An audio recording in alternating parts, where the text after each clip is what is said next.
To all honorable resource persons, Dean School of Health Science International Medical University, Board of Directors and Managers of SEAMEO RECFON, all respectable participants, ladies and gentlemen. Assalamualaikum warahmatullahi wabarakatuh.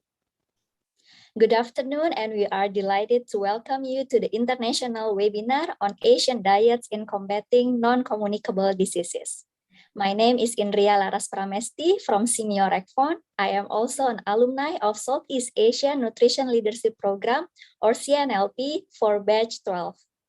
I'm very honored to be your Master of Ceremony for today's event. In collaboration with International Medical University, Malaysia, and CNLP alumni, SEAMEO RECFON conduct this webinar discussing on Asian diet in combating non-communicable diseases. This collaboration webinar series aims to provide forum to discuss on the importance of dietary patterns in disease prevention, to share experience on dietary patterns and nutrition transition across different regions of the world, and also to provide a platform for capacity building among young researchers in the region.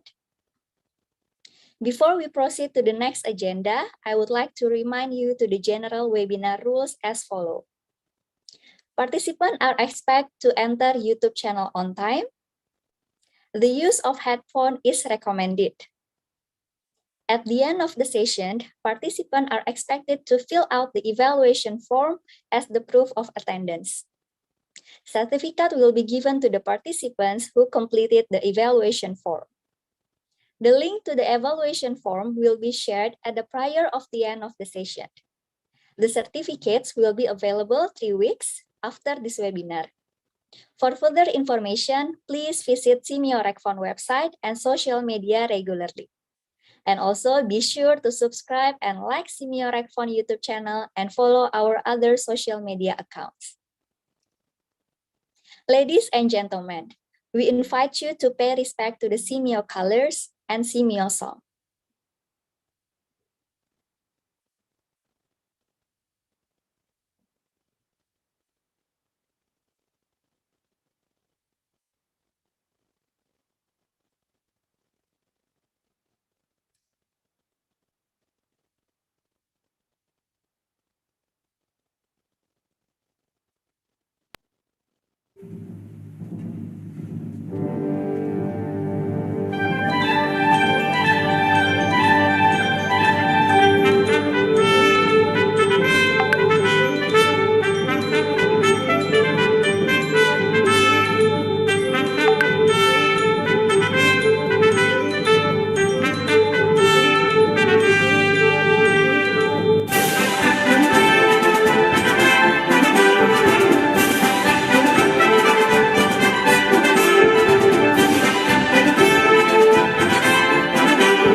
It's time to open our eyes to a bright and promising future.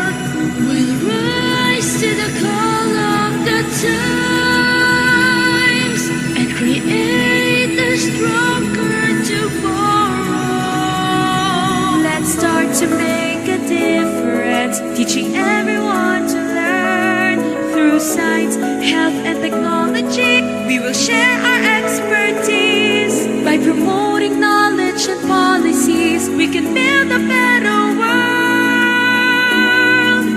Let us take a stand for our visions alone, making future plans for the people to grow in a life filled with happiness and green. Here at SEAMEO, building the future is our legacy.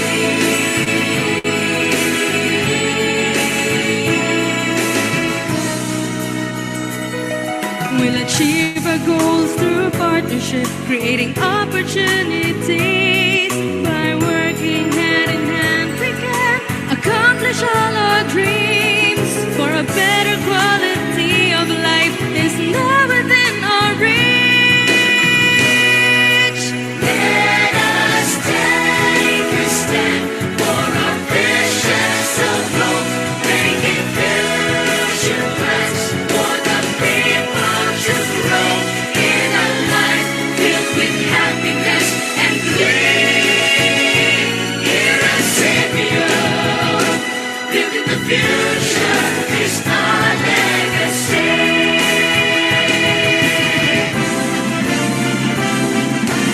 Let us take a stand for our visions alone, making future plans for the people to grow in a life filled with happiness and green.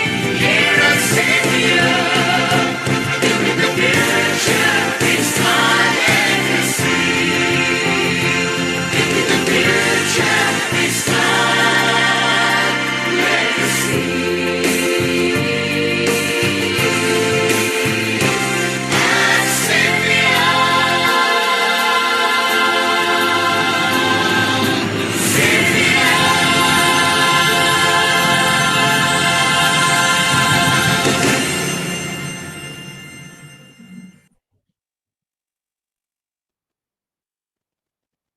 Thank you. Now, I would like to invite the Director of SEAMEO RECFON, Professor Mukhtaruddin Mansur, MD, PhD, to give his welcoming remarks. Prof. Mukhtar, time is yours. Well, thank you, Mbak Laras. Welcome to the webinar Asian Diets in Combating Non-Communicable Diseases. Very good afternoon to all. Selamat siang, salam sejahtera. Assalamualaikum. Many recent studies have reported the change in adult food consumption patterns and dietary habits and nutritional and health-related problems in Southeast Asia. This is mainly attributed to the rapid urbanization, increased household incomes, and greater dependence on processed food or eating out. This nutrition transition involves the change from a traditional or agro-based one to a more westernized or global diet and lifestyle. We are happy to present a series of webinars focusing on two main themes. First, Asian diets in combating non-communicable diseases as to the event, and second, dietary pattern in disease prevention, multi-country experience that will be held on next October. These events are the form of the activities implementation parts of the agreement between Center for Transformative Nutrition and Health, International Medical University Malaysia, and SEAMEO RECFON Indonesia. This webinar is also a part of the celebration of the 10th anniversary of SEAMEO RECFON. We are now getting old, almost adolescent. The webinar series will involve the Southeast Asian Nutrition Leadership Program, CNLP alumni, and 2 presentations on 3-minute thesis or my dissertation from Malaysian and Indonesia postgraduate students as part of capacity building among young researchers in the region. We extend our most gratefulness for the speaker, the first speaker, Helda Khusun, PhD from SEAMEO RECFON, and then Prof. Norimah A. Karim from International Medical University, Malaysia, Prof. Jeyakumar Henry from Singapore Institute of Food and Biotechnology Innovation, and the moderator, Associate Professor Mahenderan Appukutty from University Technology Malaysia for the support in this webinar. I warmly welcome more than 300 registrants from Brunei Darussalam, Indonesia, Malaysia, Philippines, Singapore, Thailand, Vietnam, as all the SEAMEO countries members, and also from Australia, India, Yemen, and beyond. We wish you a great learning experience in this webinar session. We hope you find this platform useful to stimulate further discussion. I wish you all a very successful session. Selamat siang, selamat berseminar. Wassalamualaikum. Thank you for your attention and enjoy the webinar. Back to you, Laras. Thank you. Thank you very much, Prof. Muhtaruddin, for your warm welcoming remarks. Ladies and gentlemen, we are now moving to the main agenda of this webinar. The session will be moderated by Associate Professor Dr. Mahenderan Appukutty from Faculty of Sport Science and Recreation, University Technology Mara, Malaysia. Dr. Mahen holds his PhD in Nutritional Science, focusing on nutrition, immunity, and exercise performance from University Kebangsaan Malaysia. He was also one of our second batch CNLP alumni and currently also serves as chairperson of Malaysian Nutrition Leadership Program, or MyNLP, and Southeast Asia Public Health Nutrition Leadership Program, or CPHNLP. We now invite Dr. Mahen to take over the session. Ladies and gentlemen, please welcome Dr. Mahen. Thank you, Indriya Laras, for this kind introduction. Ladies and gentlemen, we are here for the webinar, international webinar. Very interesting webinar. We have been arranged. We have 3 prominent scientists in this region to talk about the diet, Asian diet. Interesting diet, very, very important diet that we have been practicing. Let's hear from all these international speakers going to talk. I'm from Malaysia, so we have to take a flight to Indonesia to have our first speaker. Interesting talk from Ibu Helda, who is my senior in the CNLP, Southeast Asia Nutrition Leadership Program. See how our leaders are now standing up there to talk about the diet and all these things we have to talk. But bear in mind that all of you need to follow some regulation, like what been portrayed here now. Before we take the flight, please remember this. This is important. Your questions must be linked up in this Google form. Every individual that were viewing this webinar, you have any question for the panelists or the speakers here, and also we have a lineup of 3-minute thesis as well. So all questions must come from here, and the opinion or the questions or the comment or feedback should be brief and clear. I believe the Secretariat will share the link in the YouTube for you to click, and then you start posting your questions there. Take simple questions, but significant questions will be welcome. And mind you, due to time constraint, we may not be able to answer all the questions. We will, the Secretariat will choose and portray the questions for the panelists to answer. So with that, we shall go take a flight now to Indonesia. Wherever the speaker is there. Speaker is there in Indonesia, stand by. You can see Ibu Helda there now. Very interesting topic she's going to give us on the emerging dietary pattern of Indonesians. So Ibu Helda, vast experience. She got the her first degree in Bogor, master's in Indonesia, and then her PhD from Queensland University from Australia. And she's now heading the community nutrition major, nutrition study program at Universitas Indonesia. And she's also a adjunct lecturer in the Universitas of Indonesia. And she's an academic staff of SEAMEO RECFON. I would say that it's a regional center for food and nutrition. All nutritionists in this region must be aware about SEAMEO RECFON, which is our regional center, to get some information from them, and we learn and we pass over. So without a further ado, I would like to invite Ibu Helda, which we call her Ibu.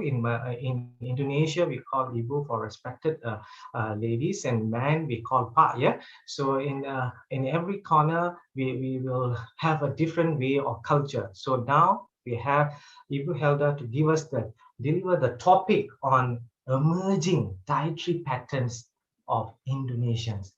Prof. Ibu Helda, the screen is yours. Thank you very much, Dr. Mahen. Mahen is my kawan, yeah. Our kawan, we call it kawan. So I will share. Let me share my screen first. Okay. So I hope my screen is already visible now. Is there? You need to, okay. Okay. So let me start with the presentation. Good afternoon, everyone. Thank you, Dr. Mahen, for the kind introduction. My topic today is on the emerging consumption pattern. I changed from dietary to consumption pattern of Indonesian. My name is Helda. I work in SEAMEO RECFON as introduced by Dr. Mahen since 1997, intermittently both full and part-time. The outline of my talk today, this afternoon, is I will introduce a bit about the current Indonesian nutrition problem and disease burden. And then we will go to the crux of the talk about what do the Indonesian eat, and then the drivers of the consumption. And then we will finish with the key messages. So first of all, introduction about the Indonesian population. So Indonesia, even though it is spread across thousands of islands, but actually 80% of the population concentrated in Sumatra and Java. And 50% of the population were urban population, but it is projected to increase to be 63% by 2030. And on the population pyramid, there is only now around 19% of the population above 50 years, but it is also projected to be increased. So there is a demographic transition in progress. And the life expectancy at birth has been increasing since 2010 to 2018. It is steadily increasing, denoting an improvement of health and the livelihood condition of the Indonesian. On the nutritional problems, we see here the proportion of overweight and obesity among adults more than 18 years. It has been shown to be doubled in a decade. So currently the rate of overweight and obesity in Indonesia combined is around 35%. So 1 in 3 people in Indonesia is either overweight or obese. However, undernutrition, including micronutrient deficiency, was also still widespread. 1 in 3 children under 5 in Indonesia is stunted, and 1 in 2 pregnant women in Indonesia suffered from anemia. So this is the situation of nutrition. And now let's take a look into the burden of disease of Indonesia. This picture is taken from the Institute of Health Metric and Evaluation Studies, University of Washington. There is a global burden of disease project in the university. So this is the picture of the global burden of disease of Indonesia. We see here that there is 3 groups of cause of death or cause of disability adjusted life years. The blue one is non-communicable disease, the red one is communicable disease, and the green one is injuries. We see from this graph that the non-communicable diseases have taken a lead as the cause of disability adjusted life years in Indonesia, with stroke, ischemic heart disease, and diabetes as the leading causes, and certain types of cancer as well. And this is in line with, so this is the ranking of the shifting in the ranking of disease burden in Indonesia. We see that in 2019, 8 of the 10 highest ranking is coming from non-communicable diseases. This is related to the disease risk factors. So there is also a shift in disease risk factors from 1990 to 2019. We see here in the disease disease risk, the blue one is environmental risk, the orange one is metabolic risk, and the purple one is the behavior risk. So in 2019, majority of the disease risk coming from either metabolic risk or behavior risk, including diet. So this is the major nutrition-related risk factors. So in summary of that picture, this is the major nutrition-related risk factors from metabolic risk, that is high body mass index, high blood pressure, high fasting plasma glucose, and high LDL cholesterol. And on behavioral risk, among other, is dietary risk. On dietary risk, actually, there are further detail of the dietary risk factors. So it includes diet low in fruit and vegetable, low in dietary fiber, low in nuts and seeds, low in milk and calcium, low in PUFA and omega-3 fatty acid, but high in processed food, high in sodium, high in sugar sweetened beverages, high in foods containing trans fat, and high in fatty food. So this is all the dietary risk factors which is included in the disease risk. And it has been shown that in Indonesia, dietary risk factors is among the leading causes of death in Indonesia. So now we come into the question, what do the Indonesian eat actually? On this aspect, I would like to show you from the consumption expenditure, and then we will move to macronutrient intake and the sources, to sugar and sodium intake, and then the fruit and vegetable intake. So let's see now from the consumption expenditure. This is the allocation of budget for food by Indonesian in 2013 and 2019 comparison. In comparison, we can see that there is an increase in percentage of budget allocation on ready-to-eat food and beverages, and a decrease in the percentage of budget allocation on grains and cereal. So we see there is a shift, a transition in budget allocation for more into ready-to-eat food and beverages. And on macronutrient intake sources, we see that this is a figure showing the contribution of macronutrient intake toward calorie intake.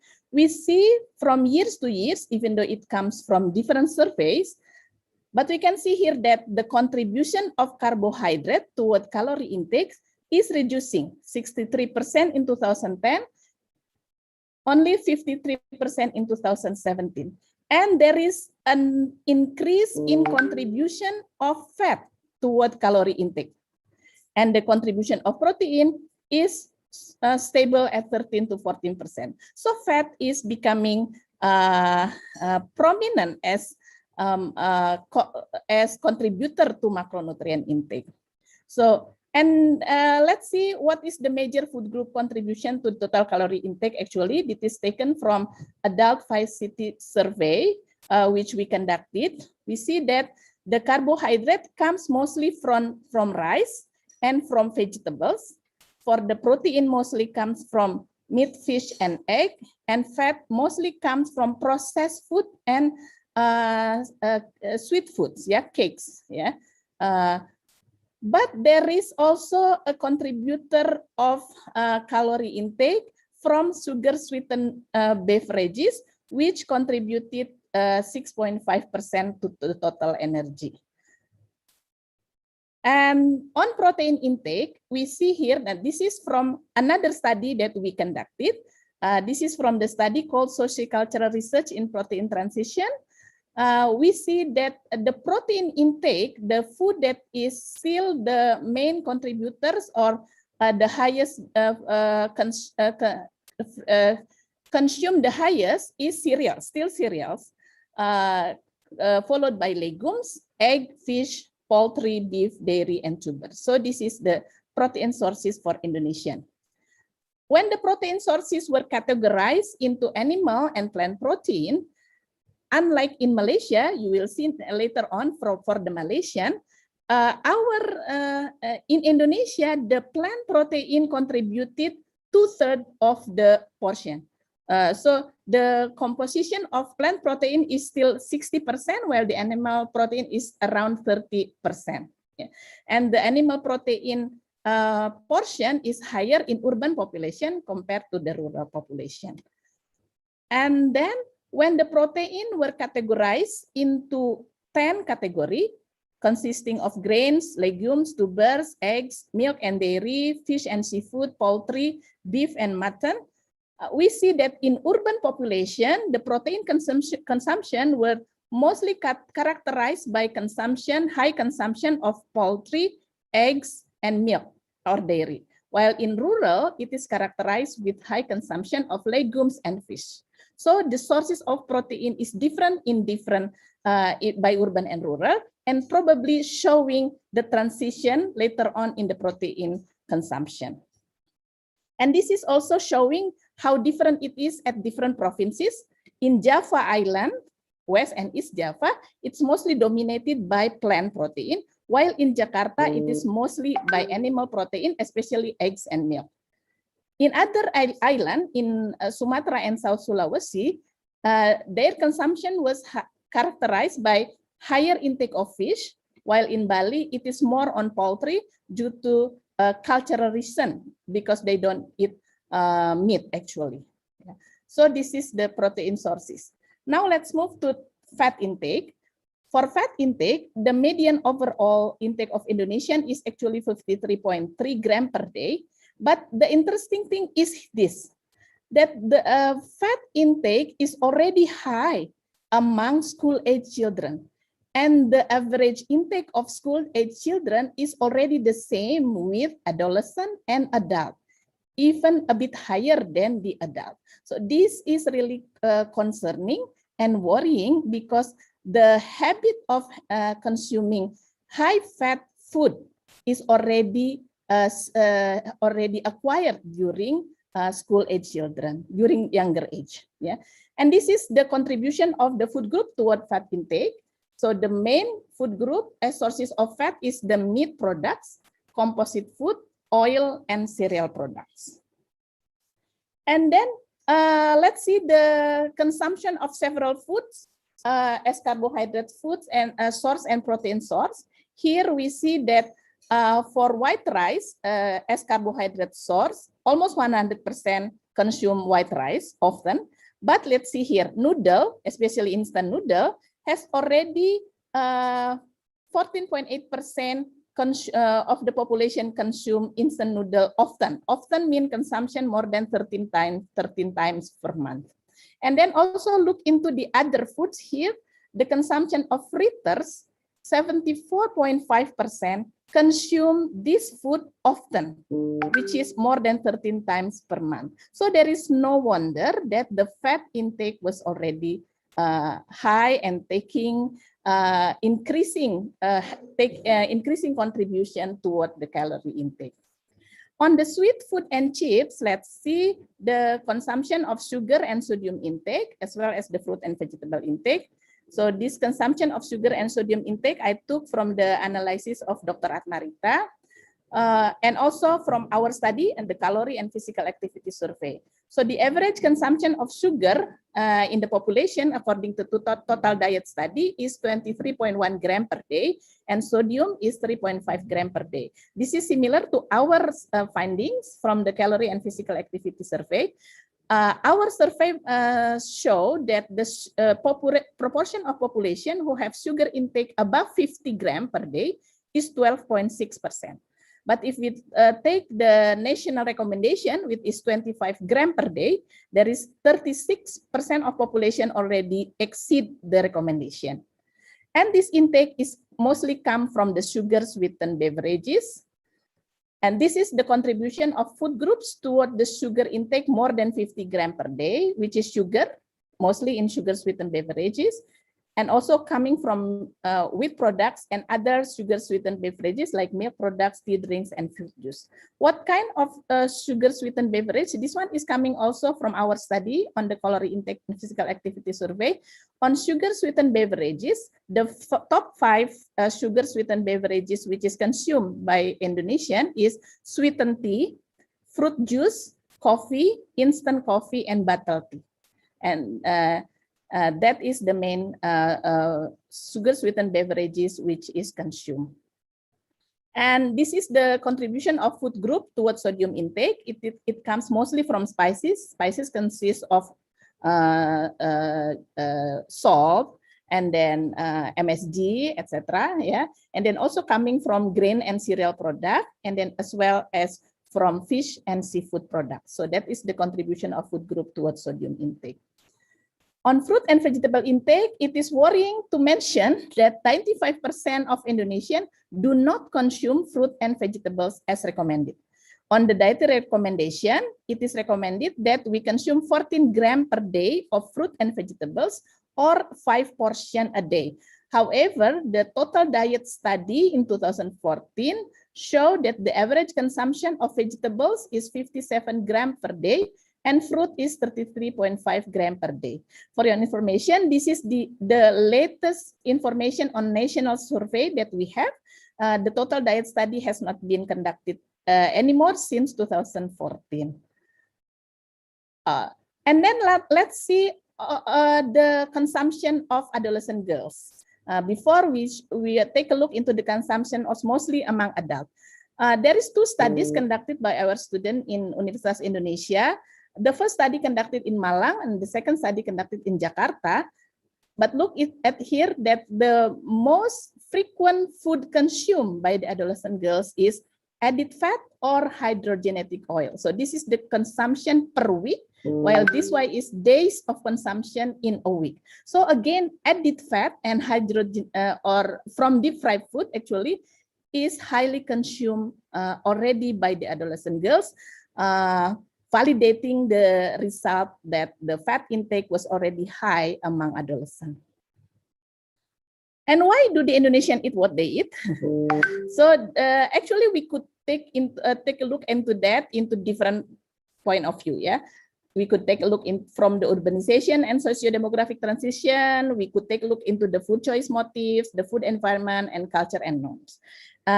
In this occasion, I will take a look only into food choice motives and food environment from the studies that we have, conducted. Yeah, and this is the framework of why people eat what they eat. Yeah, it is very complex. Food choice was actually determined by our biology, our experience with food, our personal related determinants like beliefs, attitude, knowledge, etc., and also highly influenced by the wider social and environmental determinants. Yeah, all in all, actually, food choice is a very complex matter. Yeah, so we conduct a study using a food choice questionnaire. Investigating these basic key motives, yeah, and then we found that for Indonesian, the food choice motives for fruit and vegetable consumption is mostly heavy on convenience and comfort and sensory appeal, as well weight control, price, and familiarity. But during pandemic, there are other students conducting food choice study among workers during pandemic, just finished the study, and apparently health and safety becoming a major food choice motives during this pandemic. And now let's take a look into the food environment. We conducted a study in Kampung Melayu. It is an urban slum of Jakarta. This is the map of Kampung Melayu. And all these dots is actually food store. So this purple one is traditional markets. All these light blue is grocery stores. And then all this dark blue is something we call taverns, yeah, small stores, small food sellers, small food sellers. And then there are snack store here and there, mobile street vendor here and there. So all in all, the area was surrounded by so many food stores.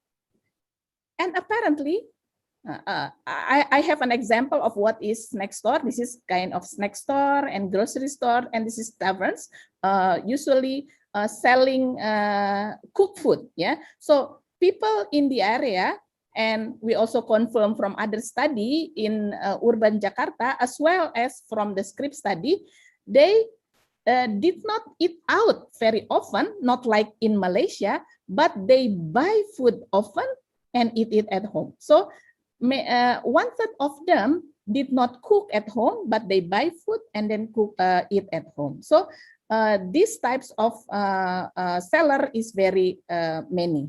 Yeah. And apparently the frequency of visit toward these small stores is associated with the consumption of certain food groups. The frequency of visit to small shops is associated with small shops including taverns, food store, grocery taverns, street vendors, etc. It's associated with snack and fritters consumption, while the street food vendors visit is associated with consumption of mixed dishes. And all of these are energy dense foods actually. So in conclusion, so this is the example of the food they sell in the area. All in all, the residents in that area were massively surrounded by food stores that sold unhealthy, affordable foods. And as a result, in that area, the prevalence of obesity among women was actually more than 45%. So, and this is an example. This may be a proxy, but the situation, I believe, it's also could be found in other areas. And another types of food environment is food marketing. Yeah. We did study on food marketing strategies, and we found that respondents who were exposed to active marketing at least once in the previous month were actually 2 times more likely to approve the marketing of unhealthy foods. So exposure to food marketing promotion apparently influence the approval of marketing strategies among household food providers in Jakarta. So the key messages is that in 2019, non-communicable diseases already dominate the disease burden among adults in Indonesia, and both the dietary and diet-related metabolic risk factors contributed greatly toward premature death and disability-adjusted life years. And there is already transition of food consumption in Indonesia, shifting toward more spending on processed and ready-to-eat foods, lower carbohydrate and higher fat contribution toward calorie, higher animal protein consumption in urban and higher wealth index, high consumption of sugar and sodium, high consumption of fritters, sweet and salty foods, high consumption of sugar-sweetened beverages, and low consumption of fruit and vegetables. And the main contributor of carbohydrate and protein intake is still rice and rice products, but consumption of empty calorie food and added fat is increasing, especially among adolescents and among urban population. And food choice motives were dominated by convenience and weight control, but familiarity and prices are also mentioned. And last but not least, food environment plays a role in determining the food consumption. So to progress with the NCD prevention and improvement of food intake, government need to shift from political commitment to concerted action through regulation, taxation, and subsidies, especially to lower the sugar, sodium, and fat reduction. And then also, I think as with other nutritional problems, we understand the impact of socioeconomic development on health progress. So the policies and strategies that stimulate economic growth and expand access to schooling and improve the status of women should be a collective priority. So with that, I will end my presentation. Thank you very much. And I will give back the screen to Dr. Mahen. Thank you. Thank you, Ibu Helda. Very interesting, comprehensive presentation. So viewers, audience, please put your questions in the Google link, and then we will have the question and answer later on. So with that, thank you, Ibu Helda. Join us and say thank you. Thank you. Yeah. Let's take the flight to Malaysia now. We are going to have the next speaker.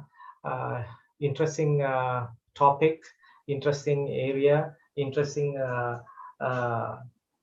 area to explore. And I know Prof. Norimah ever since I'm in my postgrad, and she is the one of the top lady in the Nutrition Society Malaysia, where she was the Honorable Secretary. Now she has retired and she's still serving Nutrition Society as a council member. And at the moment, she's in the International University of Malaysia, IMU, as a professor there. She was the head of the science program of National University of Malaysia. She got the PhD in the University of Southampton or UK, and BSc in biology and MSc in nutrition from Indiana University. And her area, all of us can see from diet assessment, community nutrition, nutrition education and promotion. If you ask any nutritionist in Malaysia, many of them definitely will say, Prof. Norimah, we know her. And with that, I hope you already landed in Malaysia now. Let us welcome Professor Norimah for presenting her topic on dietary pattern transition in Malaysia. We have heard about Indonesia. Now we're going to listen about Malaysia. Similarities there. She will show you all the facts and figure now. Prof. Norimah, the screen is yours. Thank you, Mahen. Thank you. Secretary will show my slides. Yeah, while waiting, yeah, thank you, Mahen. Thank you very much. Yeah, I've known Mahen for a long time. Just like Ibu Helda, I'm also a alumni of NLP, CNLP. So for this afternoon, yeah, my topic will be on dietary pattern transition in Malaysia and where are we heading in the right direction next. So this is the outline of the presentation because I have so many slides. So we'll just look through it and I'll skip this quickly. Next, please. So in Malaysia, the present Malaysian and global obesity epidemic encourages us to focus studies on development of the food culture and lifestyles. And these lifestyle and food habits have been affected by all this macro structural development. Next, please. So in general, in Malaysia, unhealthy dietary patterns among adolescents and among adults were linked to higher risks of having metabolic syndrome, depression, adulthood obesity, as well as the NCDs. Next, please. So when we look at the consumption trends in Malaysia, we are shifting away from the local staples, but more toward the heavily refined.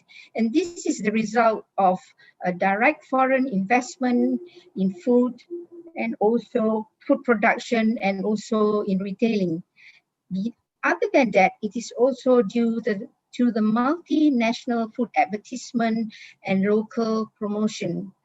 years ago, Prof. Ismail Noor, he has reported the changes in eating pattern and related health outcomes in Malaysia since before the 20th century.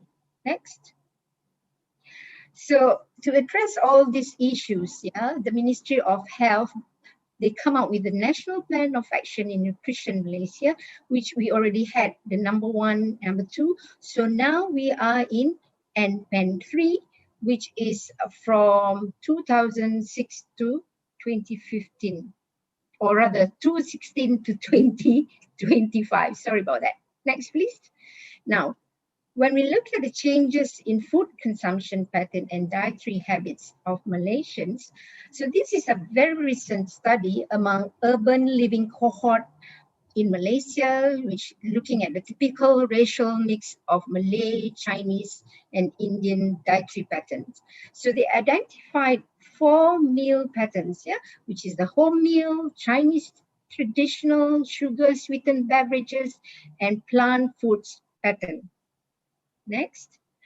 And if you look closely, the criteria of home meal would be have high intake of white rice, sugar sweetened beverages, and non-starchy vegetables, while the Chinese traditional has high intake of noodle dishes, unsweetened plain tea or coffee, and the plant foods has high intake of fruits and non-starchy vegetables and a low eating frequency of eating out.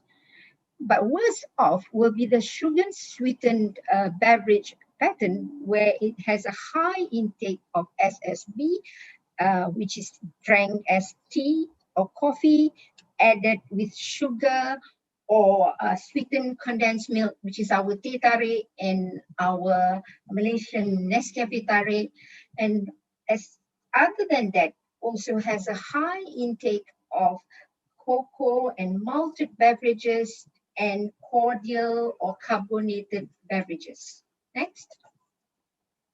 Now, just like Ibu Helda mentioned, Malaysia, we are also part of the team of the SCRIPT study. And when we look at the protein intake, Malaysians basically has about 79 grams among male and 73 grams of protein per day. Next. But when you look further, Malaysians, our ratio of animal protein to plant protein is about equal. When we look, this is just the frequency count. So plant protein, when you look at here, is 50, but when you add dairy, eggs, fish, and meat, that would come out as 50 also. Next, please. So when you look at the association of protein intake, animal protein is associated with urbanization, with education and ethnicity, mainly the Chinese ethnic, while the plant-based related to rural setting, to older age, to religion, also to ethnicity, but not the Chinese though, yeah? Next, please. Now, we have had many Malaysian adults diet study, and this was compiled by a recent review and meta-analysis on energy and macronutrient intake among adults, looking at 20 studies, where now we know in Malaysia, main carbohydrate sources will be from white rice, vegetables, and sugar, while for fat, it comes from vegetable oils. Not surprising, it comes from palm oil and palm kernel oil, while the protein comes from mostly animal proteins, mostly poultry, meat, and fish. So it is a lot more animal protein rather than plant protein, which is very different from Indonesia. Next, please. When you look at the habitual intake of Malaysian adults, this is based on our Malaysian Adult Nutrition Survey. The last one was in 2014. You see that 98% of Malaysians consume rice, more than 90%. So hen, chicken, egg, green leafy veggies, chicken, and marine fish. Next. So if we are looking at changes in trends of energy and nutrient supply, and this is from Food Balance Sheet. So over the last 34-year period, which were considered looking at this food balance sheets review, that is from 1980 to 2013, Malaysia's overall energy supply was consistently greater than the average daily requirements, which is our recommended nutrient intake. And based on this daily estimate requirements of, for example, 1,005 among women and 2,000 for men, there was excess of up to 93% available energy supply for women and 30 to 45% available for men. Next, please. So when it comes to fruits and vegetables, there is a recorded reduction in fruit production, but double rise in vegetable supply. So where you can see that per capita serving rose from about 3 to 4 per day, but basically the food balance sheet does not include homegrown fruits and vegetables, so this could be underrepresented. Next, please. Now, when you look at the protein supply, so early on in the study, in 1980s up to the 2014, so initially plant-based protein outweighed animal protein, 32.2 gram per day, 27.8 gram for animal. However, by the time it was in the 90s, animal-based protein had surpassed vegetarian protein in terms of the supply. And Malaysians' primary staple food has been rice before 1990s, but the primary source also has changed. Now it is fish. Yeah. So fish has surpassed rice as the most important protein source, and the availability pattern shows that poultry supply is rapidly growing as well and expected to exceed rice very soon. Poultry surpass beef as the second largest animal protein contributor. So for beef, the red meat, it is less common form of animal protein now. It has seen only minor increases. Next, please. I think you can skip this. Right, so this is something which we did in the script study, profiling of 10 categories of protein. Next. So when you look at frequency of intake of protein per day, you will see the animal protein frequency per day is like 5.4 per day, while plant protein is slightly less at 4.5. Next. So looking at the food consumption pattern, so we had two all this while, one in 2003 and another in 2014. So basically there is a declining in rice and table sugar, in which offset by rise in flour and wheat and rice-based noodles and sweetened condensed milk. But the decline is more prevalent among the urban than the rural communities. Yeah, but there is, in 2014, there is an increase in the incidence and prevalence of consumption of chicken and eggs compared to 2003, and this is also happening among the urban population. Next, please. Right, but both studies showed that vegetables are more commonly and generally eaten than fruits, but the consumption is very low. Just like Ibu Helda says, 32% of adults in Malaysia eat 4 large meals, but they also eat late snack or supper. Okay, next. Okay, you can skip this. So at the same time, from 1980s, 1990s to 2000, 2010, even now, obesity and related NCD prevalence has continued to rise and often exceeding the global average. Yeah? For example, diabetes mellitus 3 times more common in Malaysia than the global average, while prevalence of overweight was comparable, but average of obesity was 2.5 times more prevalent in Malaysia than the global average. Next, please. So if you like more details, this slide will show you that most NCDs has gone up. This is diabetes, yeah. That is hypercholesterolemia, it went up and then it's gone down. But basically from the first NHMS to the latest, the prevalence has basically gone up. Next, please. The same with overweight. Overweight sort of stabilized, but obesity also has gone up. Next, please. So what's the problem? So when we look at the food environment, next, please. So in Malaysia, basically there's just abundance of food, abundance of calories accessible during our food balance sheet review period. And this has shown that Malaysia has been in the growth stage of transition for like the last 35 years. And between 2010 and 2013, the typical Malaysian woman and man consume basically a lot more percent calories than what they need. And this is very in parallel to the rising prevalence of obesity and the continuing surplus of per capita energy supply. Next, please. Now, other than that, if we look at the nutrition scene in Malaysia, we have poor dietary practices from the 1970s, 80s up to millennium and beyond. There is lack of supportive environment for healthy eating, lots of new food culture coming, lots of new phenomena of intake, and all this will come with the problems, the triple burden of malnutrition. Next, please. So if generally, just like Ibu Helda say, Malaysians also, 94% have low intake of fruits and vegetables among adults, also low intake of milk.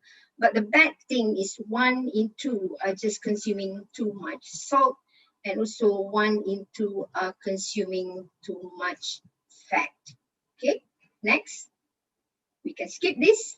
Please skip and skip. Right. So now we can look at the changes in types of foods consumed. So you know that the food group changes have changed, and typically there is a rise in refined carbohydrates, edible oils, added sugars, and animal source meal. While on the other side, we have a decrease in legumes and other vegetables and fruits. Next.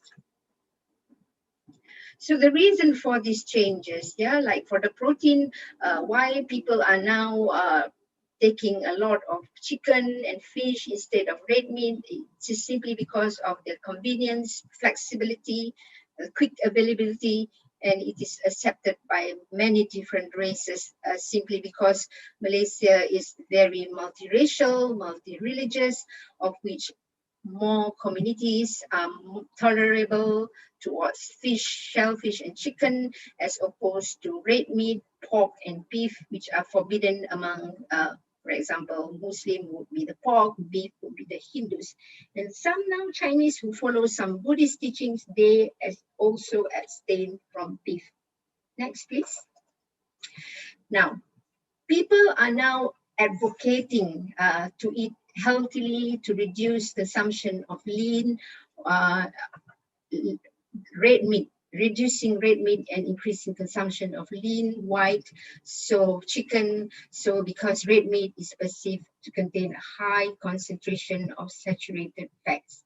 Another trend would be increase in wheat consumption, where imported and refined wheat types are used to make noodles, cakes, cooking, and all those things, which these wheat base are consumed in a calorific but nutritionally deficient way. Okay, next. So what else? Well, milk consumption is low because Malaysians, many are lactose intolerant, plus Malaysia cannot produce milk, cows, produce cattle. Husbandry is very low because our weather is just not suited. Next. Sorry? Changes in lifestyle and behavior. Hello? Next. So, when you look at the transformation, changes in lifestyle and behavior, there is massive population transformation. So if we look at in the 1960s, most people were rural, people living in the rural. But now it's a complete reversal, where mainly people are now in the urban area, which is brought about by changes in lifestyle behavior and eating habits with it. So there is a significant impact on the eating behavior and health outcomes of the population. Next. Prof, you got 3 minutes. Oh my, right. So as a result of that, there is a lot of energy surplus. People now in the urban area, not sedentary employment and walk less and so on. Next. Oh, we have to go quickly. So what is the problem? Eating out, eating late at night. Next. 24-hour dining, we have nasi kandar, nasi campur, 24 hours, you can eat all the time. Trendy food culture, lots of bubble tea, lots of juice and smoothies, and all these things all have high calories. Next. So what is the action plan now? So we need to have concentrated coordination of nutrition intervention. Yeah, so initiatives initially did not have any effect. Only after NPEN 2 and NPEN 3 we are more focused on how to do this. Next. So we now have to conduct interventions to be that have to be considered. Previous interventions were not successful, in preventing both children and adults obesity. So we have to have stricter procedures to empower individuals to make healthier choices when we have interventions. Next. Subsidies also shouldn't subsidize all the bad things: sugar, flour, rice, and cooking oil. Next, please. Okay, way forward. What shall we do?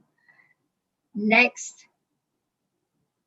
So at the end of the day, we have to have an overall vision, shared objectives, from the necessary departments in the government. Next.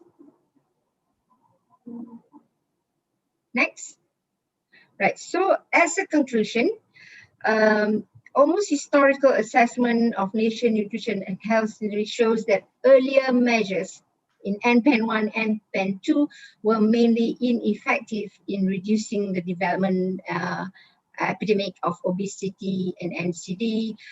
We have to move to develop economies, continue to affect the people's lifestyle.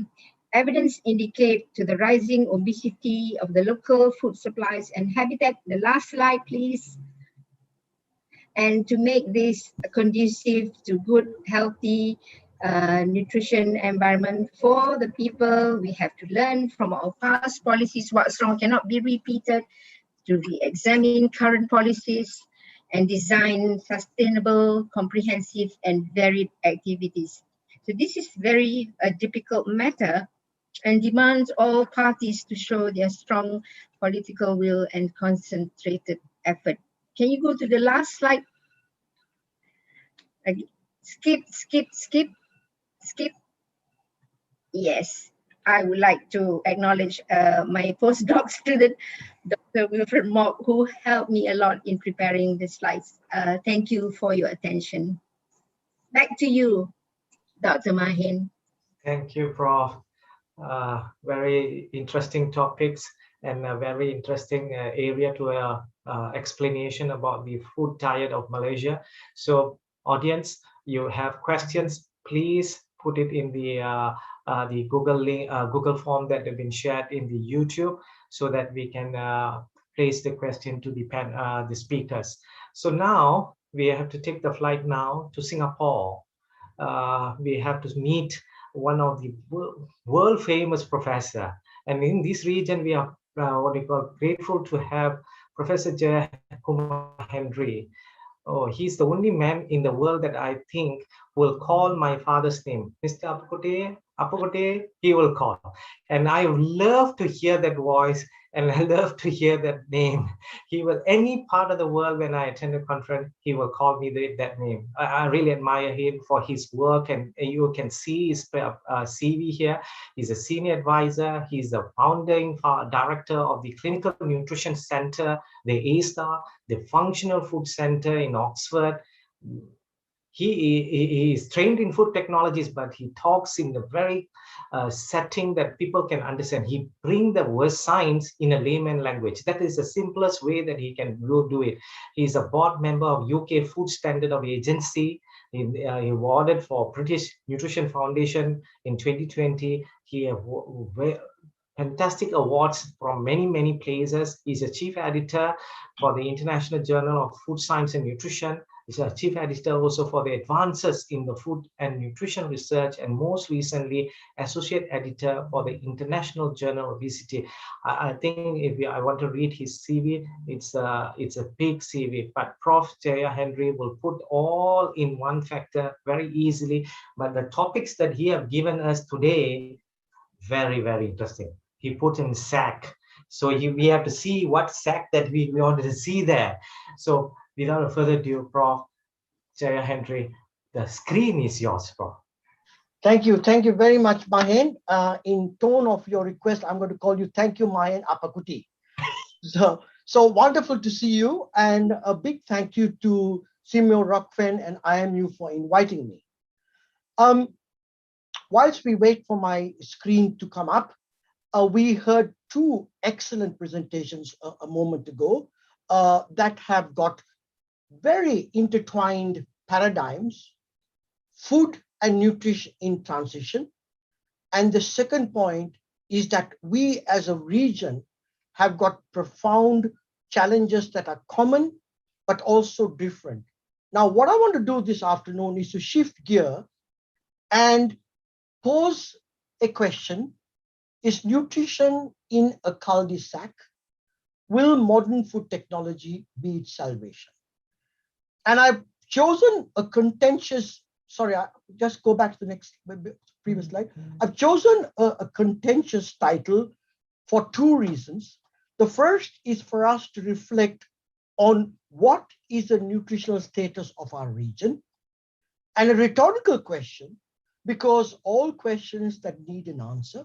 And I want to see how collectively can we answer this question, whether nutrition is at a cul-de-sac, which, as you know, in French means coming to the end of the road, and whether the embracing of food technology can be something that will revolutionize the science of nutrition and public health.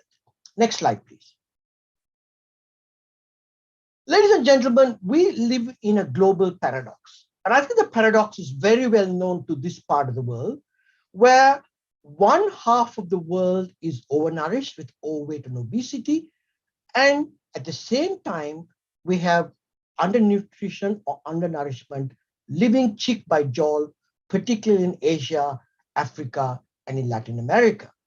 Now, isn't it amazing that 1 in 8 of humankind today, as we speak, nearly 1 billion people are going hungry every single day in a world where people are able to go to Mars, as you saw a moment ago, spending trillions of dollars. And I think that's a very interesting discourse that we can have as we move along.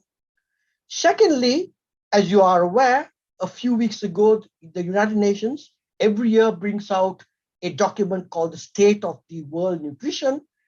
And it is a very sad and damning report which says that the convolution of COVID and the poor growth economy of many countries is making undernutrition and overnutrition a major global health problem. So let's dive down a little bit to ask the question, what is the situation in our part of the world? Next slide, please. So let's look at stunting, which has been spoken by both our previous speakers. And again, what you see is an embarrassing indictment, which is that in South Asia and Southeast Asia, you find that one of the largest prevalence of stunting is in this region, barring some parts of Middle Africa. So we are an epicenter of undernutrition. Next slide, please. In terms of numbers, just look at the numbers. In Asia, we have got nearly 80 million children in particular that are stunted. Why is stunting such a major public health concern? Particularly because if you are a woman or a girl, when you are a stunted girl, you grow up to be a stunted mother. And if you are a stunted mother, you're most likely to deliver a baby that's low birth weight. And therefore, low birth weight is a huge genesis of morbidity and mortality. So that's why we're concerned about stunting. And that's why there's major public health concern related to stunting. Next slide, please. Similarly, wasting. Sadly, this part of the world is endemic for wasting and stunting together. And you can see the numbers are not as huge as stunting, but again, about 32 to 35 million is not a small number. It's the population of half of Britain are stunted in this part of the world. Next slide, please. This is a heat map of the hunger platform around the world, as I mentioned a moment ago. Isn't it quite sad irony that in the 21st century, nearly 1 billion people go hungry every day? And I think this is something that we need to be cognizant about. And what can we as a group of scientists do to try and ameliorate a problem that's not only escalating, but also impacting on many of our lives and many of the lives of our friends and relatives around the world. Next slide, please. As mentioned by both our previous speakers, that is not all. We are seeing an escalation of overweight and obesity. And as mentioned by Norimah and by Haldi, it is not endemic to the Western world anymore. It's around our corner. My good friend Ismail, who's I'm sure somewhere in the audience, has been a pioneer in working on obesity and weight regain in Malaysia. Similarly, I know your colleagues in Indonesia. This is just an aid memoir to remind ourselves that undernutrition also comes in two forms, which is also called overweight and obesity. Next slide, please. And again, as Barry Popkin wrote last year, there is no silver lining. We seem to be marching more and more towards obesity and overweight. Next slide, please. So our report card for nutrition is not particularly good, but I think the important point of my next few minutes is remind ourselves that in the early 1970s, two British Oxford epidemiologists, Sir Richard Toll and Richard Peto, made a very important observation. They said, guys, 70% of all non-communicable diseases can be attributed directly or indirectly to diet. That's a profound statement, that the diet that you consume has an effect on whether you get diabetes, obesity, cardiovascular, hypertension, cancer, and cognitive decline. Very profound. If, for example, we take the discovery of vitamins in 1900s as the landmark event of the genesis of nutrition, so 1900, let's say for the argument, is the birth of nutrition. For the early part of nutrition from 1900 to about 1930, nutrition was focused on therapeutic diet. So if you had beriberi, you gave people thiamine. If you had scurvy, you gave vitamin C. And if you had pellagra, you gave pyridoxine. So it was a therapeutic paradigm. But in the early 1960s, Ansel Keys, working in the famous 7-country study, said, folks, what I eat today can have a significant effect on my health tomorrow and beyond. So for the first time, suddenly, nutrition became from a therapeutic science to a preventive science, which means if I know what I eat today, I can transit my health status of tomorrow. And that gave rise to the concept, can we make food the new medicine? And that is why nutrition has become the high priest of public health today. Next slide, please. So here in Singapore, we have been focusing ourselves to the Asian phenotype and trying to provide evidence base for this concept, can food be the new medicine? So this is just to remind ourselves that Asians eat vastly different food to the Western populations. And most of all, our carbohydrate contribution, as been spoken previously, is much, much higher than the carbohydrate contribution of calories from Western populations. So that's a dietary comparison between Western and Asian populations. So when our laboratory was set up 6 years ago, people asked, why should we study nutrition in Asia? And the answer is very simple for two reasons. Firstly, our dietary patterns and our dietary desires are different. And secondly, we appear to respond to foods differently.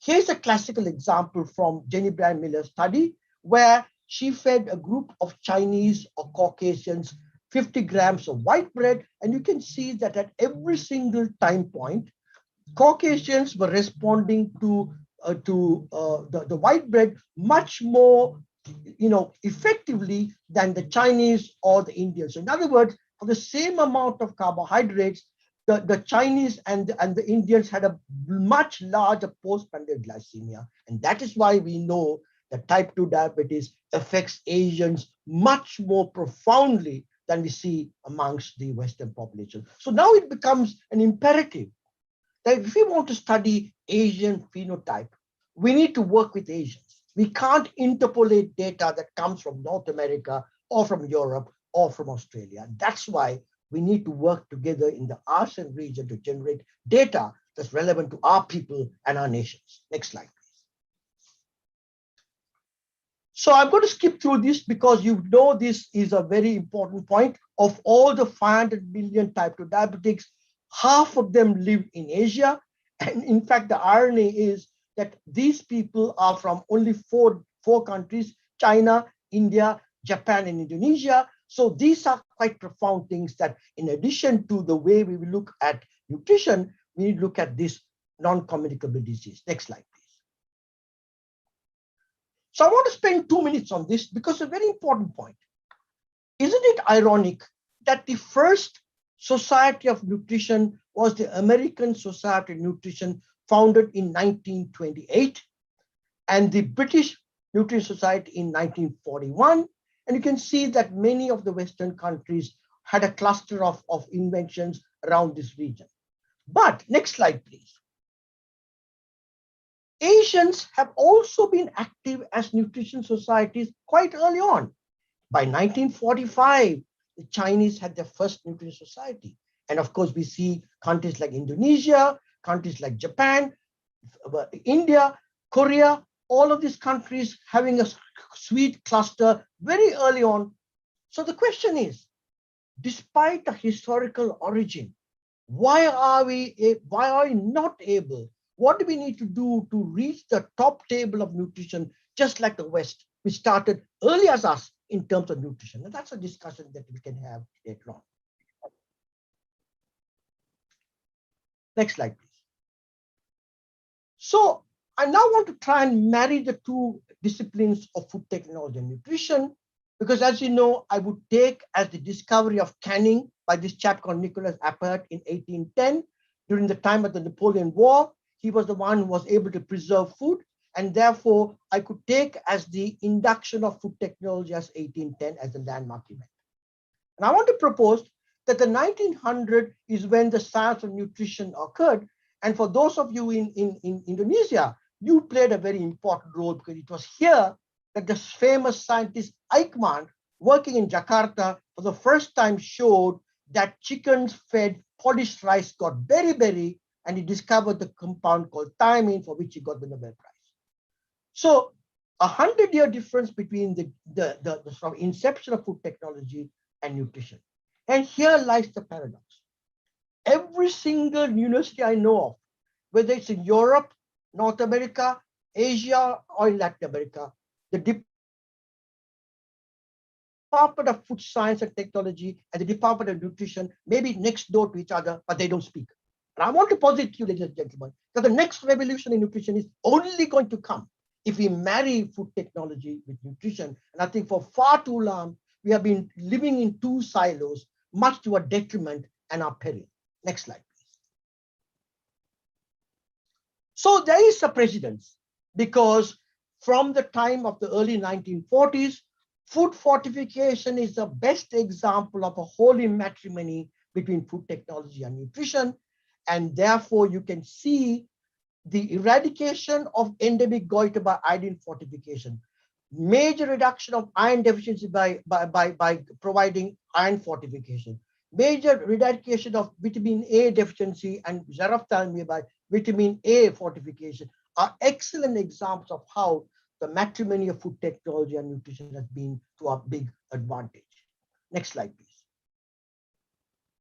So now I want to come to a focus of what I think is going to be the biggest food technology disruption and a revolution in science is what I call food structure engineering, to look at the way in which we can modify foods either by processing or the use of ingredients or physical chemical manipulation to enhance the sensory and the health attributes of the foods that we consume.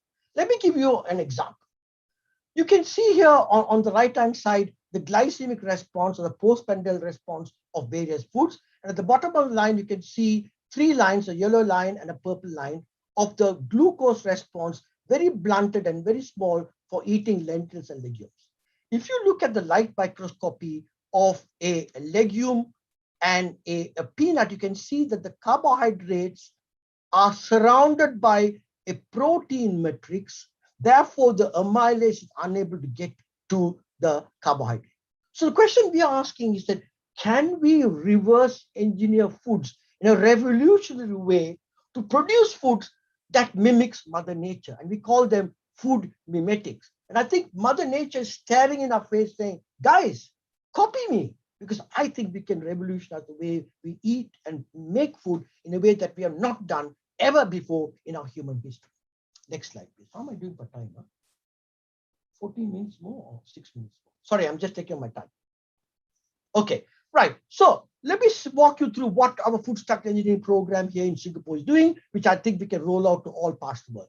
So we understand the structure of food, which we can do to reverse engineer foods that have got particular properties of lowering glycemia, lowering lipidemia, lowering proteinemia, which then we can do to market foods in a way that are actually commercially available. So it's a triangulation between basic research through to clinical trials through to applied food manufacture. Next slide, please. So you know about glycemic response. So what we want to do is to make all the foods that are causing us type 2 diabetes that are high GI foods to low GI foods. And the next slide will tell you how we do that. So one of the most popular water-soluble fiber is beta-glucan. So we did a study where we looked at producing a noodle. Next slide, please. Using just 4 grams. Next slide, please. Just 4 grams of beta-glucan in noodle. As you can see, just that 4 grams of beta-glucan in the noodle reduced the glycemic response of normal noodle by about 1 milligram. That is exactly what you get if you're on a drug like metformin. So we are now saying dietary interventions can be as powerful and as strong as eating a drug. Next slide, please. So we have also been able to show that by using transglutamase enzymes, we can break down the proteins when we are making the noodle, so that if you remember, I told you, once you have the protein enveloped with the starch molecules, it's unable to be broken down, therefore you reduce the glycemia. So you can see now how the matrimony of food technology with nutrition is able to give us a addendum that's unique in the way of science conduct. Next slide, please. So we've been using this machine called the 24-hour glucose monitor, which is actually a small probe that goes into your interstitial flux, and it can measure your glucose in the interstitial fluids by up to 72 hours. So let me walk you through the study. So next slide, please. Next slide, please. So we gave a group of 12 subjects either a high GI breakfast of using a low or a high GI rice. As you can see, if you're on a high GI rice, your blood glucose went up very rapidly. And if you're given a low GI rice, the blood glucose went down rather modestly. But what we did was we asked people to eat ad libitum their lunch.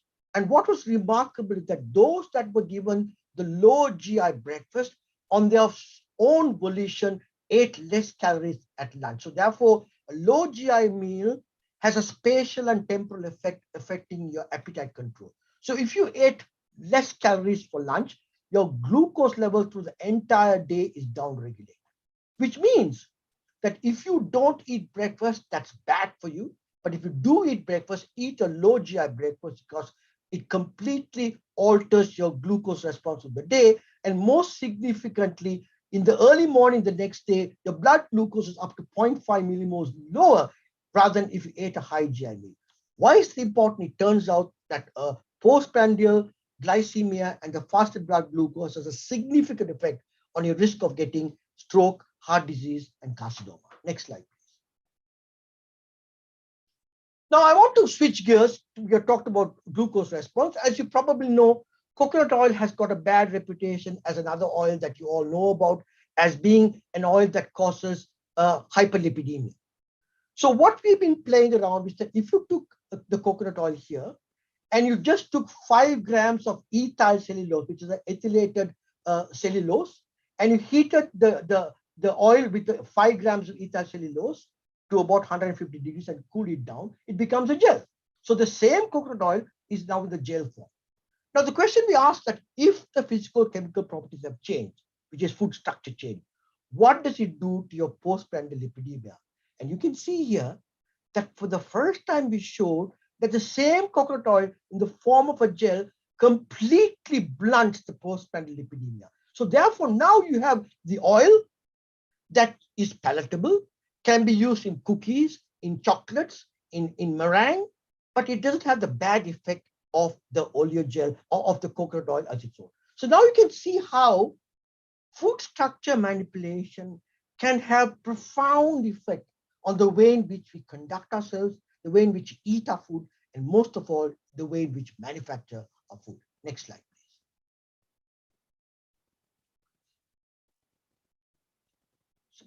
Next, just click again. So you can see now what we're trying to do with the food structure program here in A*. So we're trying to look at ways in which we can manipulate the structure of starch, the way in which we can look at the interaction between starch and proteins and lipids and polysaccharides so that we can alter the metrics of the food.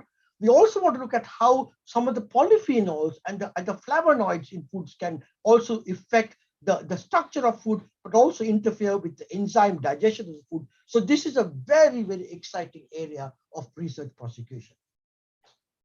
Next slide, please. So here in our laboratory, one of the unique things about our laboratory is that it's a 4-pronged approach because nobody eats food for nutrition. You don't go and eat nasi lemak because you say, oh, I love the nutrition of nasi lemak. I eat nasi lemak because I love it. So therefore, it's a sensory attribute.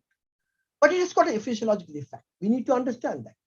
We want to also understand what is the behavioral response which both the speakers talked about. Helda and Norimah talked about the importance of behavioral aspects. And of course, now we want to bring the 4th dimension.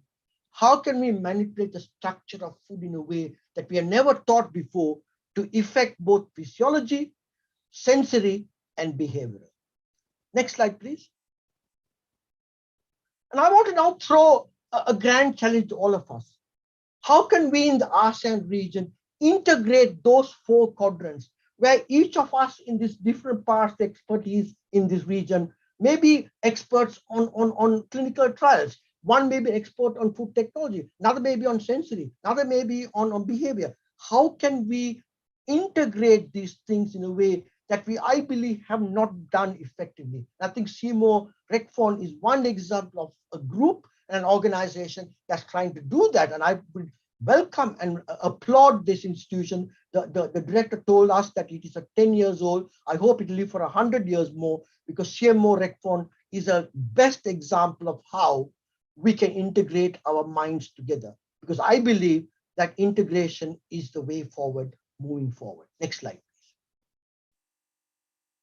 And the last point I want to make is that unfortunately, most of the research that's done all around the world, including our own parts of the world, is we focus on the apex of the super rich, right? If you look at alternative proteins, nobody talks about the poor. And I want to argue, ladies and gentlemen, that the low-income markets present a prodigious opportunity for the world's wealthiest companies to seek their fortunes and bring prosperity to aspiring poor. This is a famous Professor Prahlad from Chicago, and he made this statement. Because remember this very important point, half of the world's population, more than 3 billion people, live on less than $2.50 per day. and more than 1.3 billion live in extreme poverty, less than $1.25 per day. So ladies and gentlemen, how can we as technologists, as nutritionists, make foods for this vast group of people that are the base and the belly of the pyramid, rather than these exclusive people that frankly don't need our expertise nor our input. So I want to throw a gauntlet to us. How can we from the ASEAN region focus our attention to this group of people, which will then revolution our people, revolution our science, and most of all, give us all healthy diets for all around us. Finally, next slide, please. I'm just coming to the end. So, conclusion, food is becoming the new medicine. Innovation food technology will remain at the heart of developing foods for the future. No question. Understanding and manipulating food will revolutionize the development of foods with specific health benefits. Food fortification, I told you, has played a pivotal role as one example. Given the complexity of these ways of feeding our humankind, we need to integrate the approaches between technologists, nutritionists, and physiologists. And I think this is a very important point. We all know about the North-South dialogue and collaboration, but how are we going to prosecute closer integrity between South and South? How can the ASEAN region be much more connective, much more intellectually absorbent in a way that we haven't done before? Next slide, please. And I think these are the future directions. I think we need to understand that we need to work on the Asian phenotype, which is a different organ. I think we have a huge challenges of nutrition research in the ASEAN region. And I think we have got enormous challenges that we can only grapple as a collective. And I think this is imperative for us to integrate at the highest level in the ASEAN region. I talked about the importance of South-South dialogue. I think the real challenge in our region is how best we can feed the less fortunate than the most fortunate. And I want to throw a grand challenge. Ladies and gentlemen, can food technology and nutrition science together develop low-cost but highly nutritious dense foods for the millions of malnourished people around this region and beyond? And last but not least, you then would be able to say, I led a life of consequence. And my last slide is a fun slide. Next slide, please. That it's only by putting our hands and feet together can we make a revolution in our world. Thank you very much indeed. Thank you, Prof. You started with question and you put the vertical question for all of us as well. Very interesting topic, and you put it how food can be playing a role in our Asian regions. Thank you. Audience, you have your questions, please raise up in the YouTube link that's been shared. We thank Prof. Jaya for his wonderful, excellent speech as usual. This is a way of his style. Now we moving to another session. Very interesting session is the postgrad student session. It will be a 3-minute thesis presentation way. We have 2 candidates here, 2 students who are going to present, one from Malaysia. We take a flight back to Malaysia again, yeah. From Singapore, we go to Malaysia. And let us welcome Miss Mugambige Mahenderan. Same name like mine. And with the title of Dietary Pattern and Cardiometabolic Risk Factor in Malaysian Young People.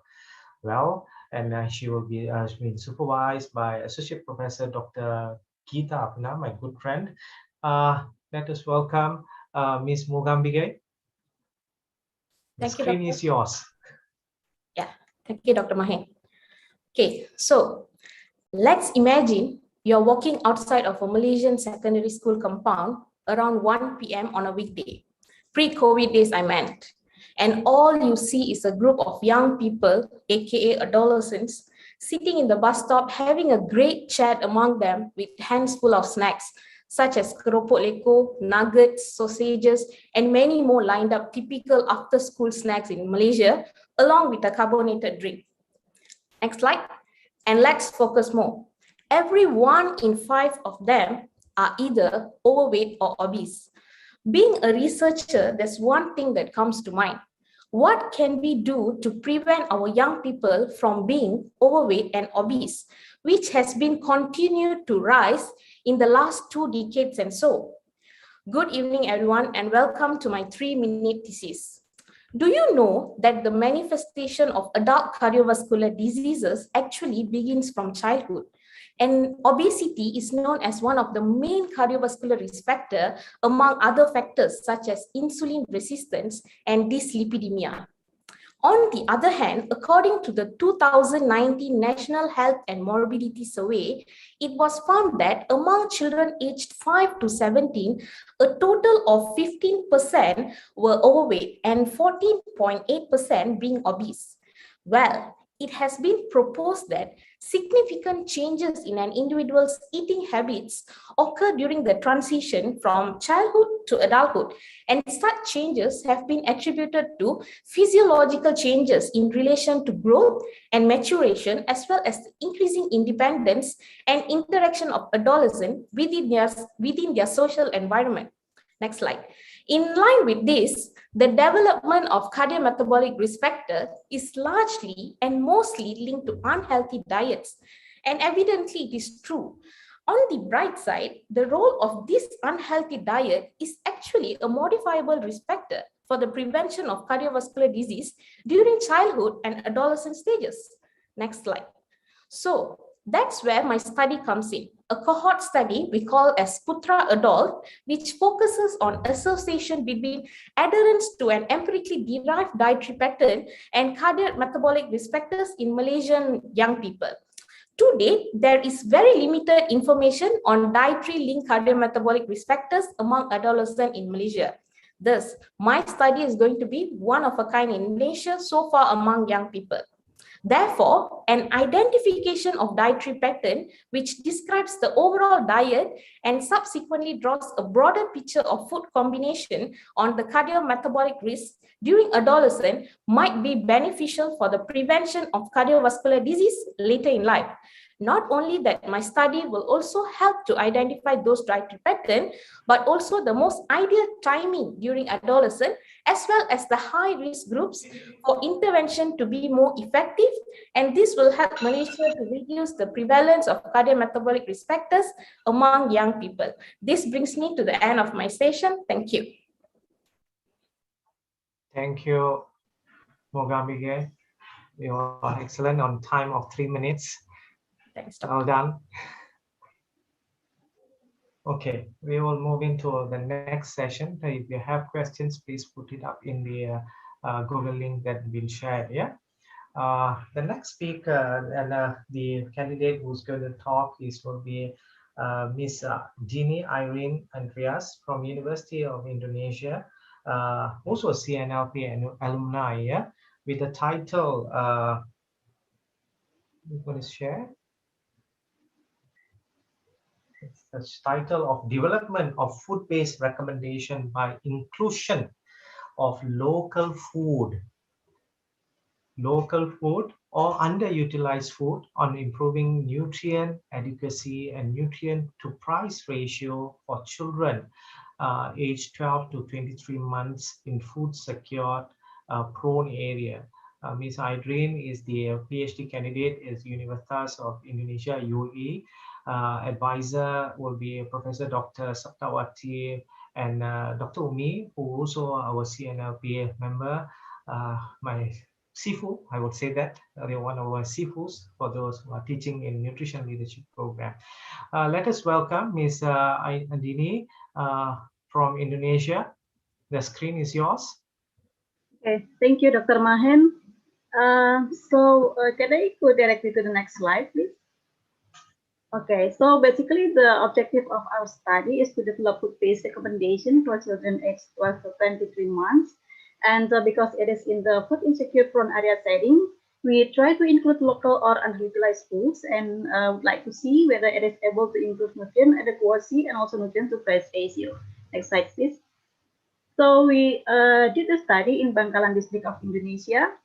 We did some method of dietary assessment, including 1 day weight food record, and then 2 times 24-hour food records, and also 4 days food tally. We also did a market survey by visiting 2 nearest markets and observe local availability and also collecting food prices. And then we entered the dietary data in Nutri-Survey software. And after we get the output, we import it in the Excel and do some calculation. to get information on the list of foods, portion size, frequency of consumption, also food price per 100 grams edible portion, and also nutrient composition of each foods. And after all of the LP parameters are ready, and then we include it in OptiFood software for further linear programming analysis. From the LP analysis, we then get the problem nutrients, and also we get information about the potential foods, and then we can develop the alternative of food-based recommendation. Next slide, please. So what are the key findings? So we found that 5 nutrients are still problematic in our subjects, including folate, iron, vitamin C, vitamin B6, and vitamin B12.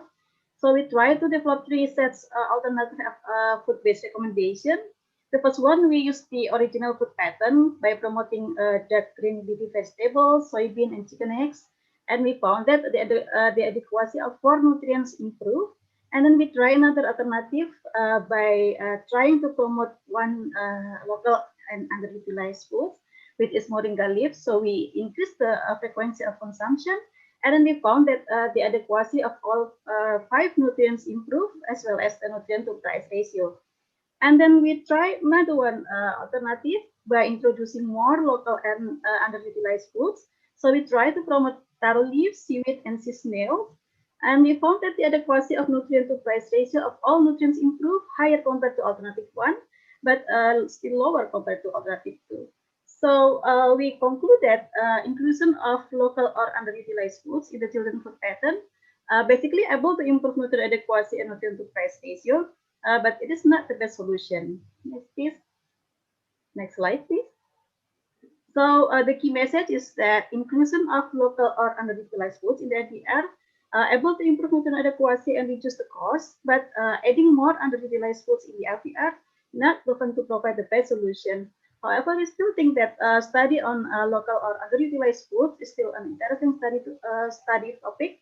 So we suggest the future research to try to apply similar study to the other age group, for instance, in older children or adults, and see whether we'll produce similar results or not.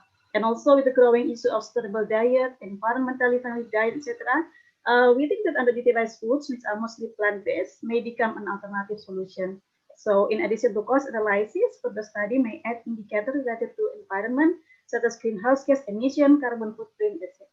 So thank you, Dr. Mahen. Thank you, Dini. That's an interesting presentation from both of you. I would like to welcome all the speakers, Ibu Helda, Prof. Norimah, Prof. Jeya, Muhammad, and also Dini, for question and answer session now. We have a few minutes to question and answers. So we will be share the questions, and we will have the answer. It is a very interesting topic, Asian diet, and we talk about Asian combating. Asian diet in combating the communicable, non-communicable disease, NCDs issues and everything.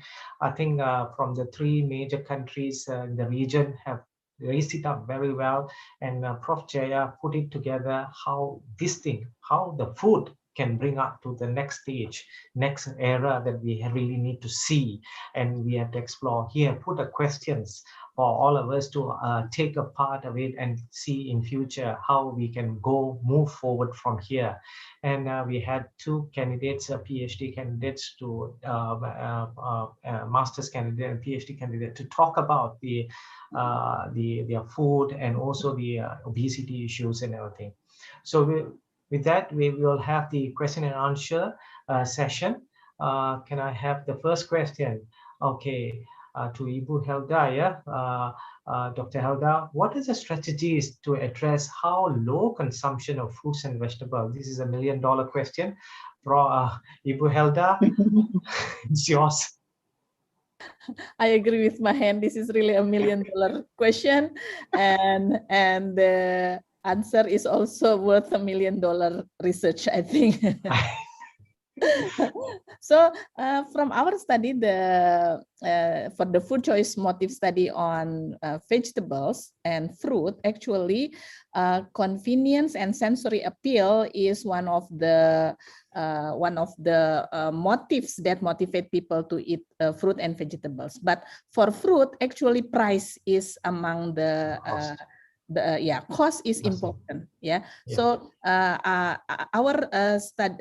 calorie and physical activity surveys in 2014 also shows that fruits and vegetables were associated with higher education and higher socioeconomic status. So strategies to reduce price for fruits is necessary.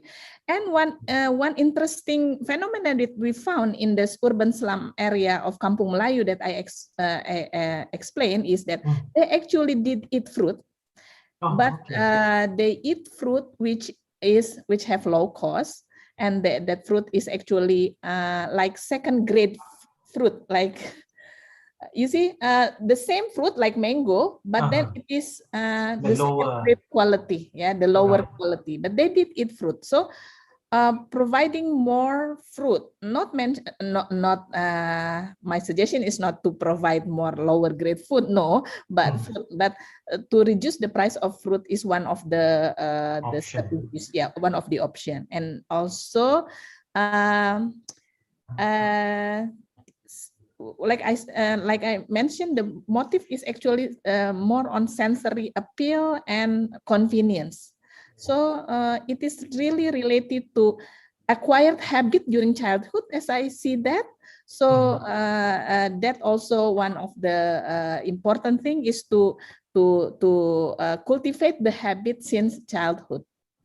I think that is the one strategies that I can, the strategies that I can suggest. But as you mentioned, it is, it is a difficult question. But it's a very significant question for us to do more and to find out the answer. It's not one factor. I think Ibu Helda mentioned about the cost is one of the factors. There are plenty of factors that we really need to do research to find out. Yeah. Yes, exactly. Agree with that. Thank you, Ibu Hilda. I think this is not a ending part of this fruit and consumption vegetable. It's not happening in only happening in Indonesia. It's happening everywhere, elsewhere. And we've been telling everybody to eat. Let's move on to a next question. It's for Prof. Norimah.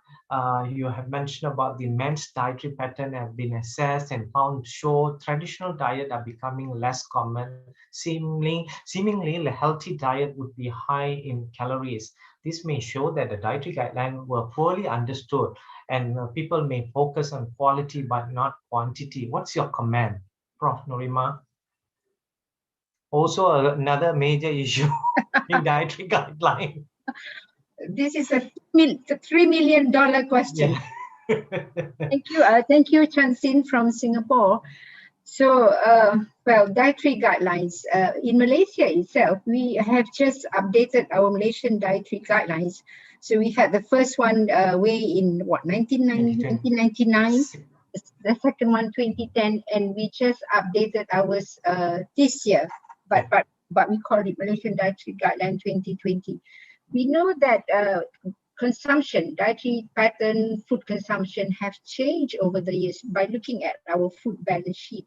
We know now we are more towards very modern kind of diet, no more traditional rice, lots of fruits and veggies. The same with Indonesia. Malaysians are not consuming fruit and veggies. Even though the Ministry of Health in Malaysia, we are doing a lot of promotion, education towards our dietary guidelines. It is still a very difficult task. And I think this is not just common in Malaysia, even in America, in Australia, in the Western countries, dietary guidelines are always poorly understood. When you want to focus on quality, dietary guideline is about quality and about quantity, because we have the food groups where we say to get the quality of nutrition, we have to eat all the food groups, the cereal, milk, the proteins, fruits and veggies and all that. But the quantity also must be understood. So the challenge now is like in Malaysia, just like in a lot of other countries, obesity, NCDs are all on the rise. The reason being because people do not know how to control the portion size. So in our latest Malaysian dietary guideline, we are now more focused in getting people, educating people to translate the food pyramid that we have in the dietary guideline to more doable, like we have our Malaysian healthy plate. So we do have the quality and we do have the quantity. So this is very new. So we hope in the next few years with more promotion, teaching of the population and understand the new food pyramid, hopefully things will get better, but this will never end. We shall continue as long as we see that people hopefully will be more conscious. Now with the pandemic, people are more conscious with how important nutrition is towards their immunity. So hopefully things will get better. Thank you, Prof. I concur with your statement. Definitely empowering the public and educating the public will cannot be stopped.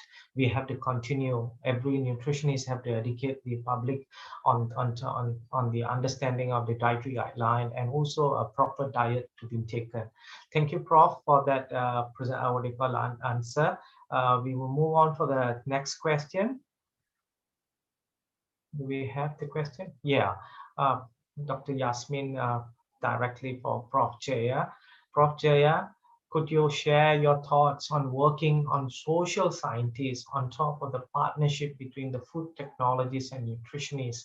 I'm thinking about engineered food products which are nutritionally better but not gaining popularity among the consumers. Prof. Jeya, very good. Hi, Yasmin. Hi, Yasmin from Sabah. Very good to see you. Thank you for the question. Very important one. And I think to be fair to you and myself, the focus of my presentation today was on food technology and nutrition for the obvious reason of the audience. But without a shadow of doubt, social science must be an integral part of this journey for two reasons. Firstly, that all food that is nutritious must first be consumed. And to consume must have consumer perception and consumer understanding.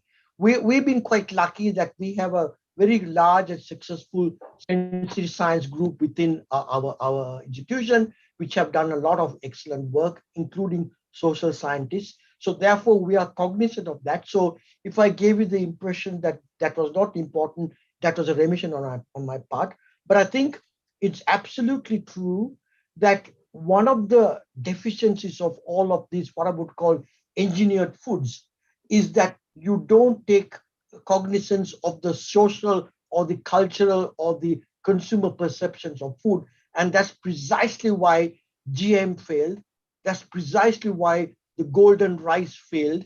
And that's precisely why many of the technology-driven foods will fail. And I think I'm so glad that you raised this point because I think that should be an imperative that should be intertwined as the third stool of the paradigm: technology, nutrition, and social science. So thank you for that, Yasmin. Thank you, Prof. Well said about it. I think it's very interesting. I believe we have to work with many sectors, many scientists, not only our scientists, nutritionists, engineers also. We have to work together. Food technologies, social scientists is definitely a major. I think the behavior scientists is another area that we have to explore. I think if we know the change the behavior of the person, will be it will be a easy way out for everybody to have a healthy diet and everything. Thank you, Yasmin from Malaysia. Moving to the next question. This is either to Ibu Helda or Prof. Norimah, yeah? Reza from Indonesia. There are some similarity in the changes of eating habits in Indonesia and Malaysia. Definitely, we are eating similar food in a different portion size, I guess. Both countries have shown an increase in the consumption of the sweet beverages and the decrease in the consumption of legumes, fruits, and vegetables. from this fact, what policies that have been carried out by the Indonesia and Malaysia government? I think we can have Ibu Helda short and then Prof. Norimah for the Malaysian setting. Okay, Dr. Mahen, thank you Yeah. for the question on the policies and programs that has been carried out. There are several programs has been carried out. Firstly, of course, the campaign, the healthier diet campaign. There are several several campaigns has been conducted by the government. Like the Isi Piringku, the My Plate, and then also the 13 dietary guidelines, several campaigns. Unfortunately, those campaign has not been evaluated systematically. So we really don't know how well it is or how effective it is in changing the food habit or the dietary habit of the population. That is one thing. Second thing is there is already an effort in institutes making a regulation on food labeling for industry, which used to be voluntary, but now it is become mandatory for food labeling to include the nutrition fact panel. So it used to be voluntary, but now the nutrition fact panel is mandatory in all food label which has been which is produced for food which is produced in Indonesia as well as for food imported to Indonesia. So it is now mandatory. And then thirdly, there is a discussion on tax, sugar and sodium tax, but it is still ongoing discussion, and it has not been decided, regulated yet. So I think there are several effort in line with this effort to provide to improve the dietary habit. Actually, apart from other efforts related to non-communicable diseases, like having the NCD post like posyandu, but for the adult to check for the blood glucose. I think the Malaysia also have that kind. I forgot the name. The post for where adult people or elderly can come and then have exercise together. Yeah, that is the yeah. community project by Yes, the Ministry of Health. Exactly. We have also the same like that here for NCD reduction. I think that's what. Thank you, Ibu. I think there's so many. This one can go for 1 hour to talk about these policies. Let's hear from Prof. Norimah from the Malaysian government set policies that we have done. Prof. Norimah. Okay. Thank you, Reza. So about the consumption of sugar, basically, I think Malaysia has quite similar policies, but we have already started our sugar tax, I think about a year or two ago. And then all the sweetened beverages will cost higher if you want to consume. But other than that, we also have the healthier choice logo, where the manufacturers, they can produce cordial or sweetened beverages with low sugar or substitute sugar, and with that they are, once they meet the criteria already given by the Ministry of Health, then they can label their product as healthier choice. So that's on the beverages. Now, with regards to fruits and vegetables, our most recent, our updated Malaysian dietary guideline now, we are recommending our Malaysian population to consume vegetables and fruits more. Before, we have switch level, it is still a pyramid. Before, the cereal group, the nasi, noodles and all that were at the bottom of the pyramid. Now fruits and veggies are at the bottom, where we encourage or recommend to eat more than 3 veggies servings per day and 2 servings of fruits per day.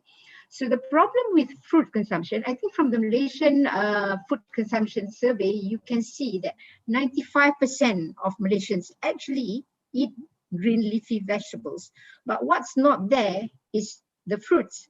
So in Malaysia also, people can afford to buy vegetables. I mean, they can grow their own vegetables also, and it is quite cheap. But fruits is always the problem, because in Malaysia, fruits are also expensive.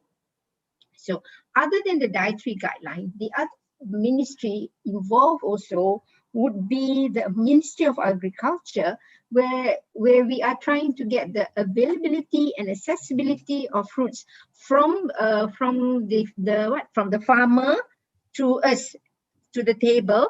Is more through the farmers market or pasar tani pagi, pasar malam, where there are less middle person. So you can purchase, you can buy fruits available a lot cheaper than when it is in the supermarket or where there is a middle person.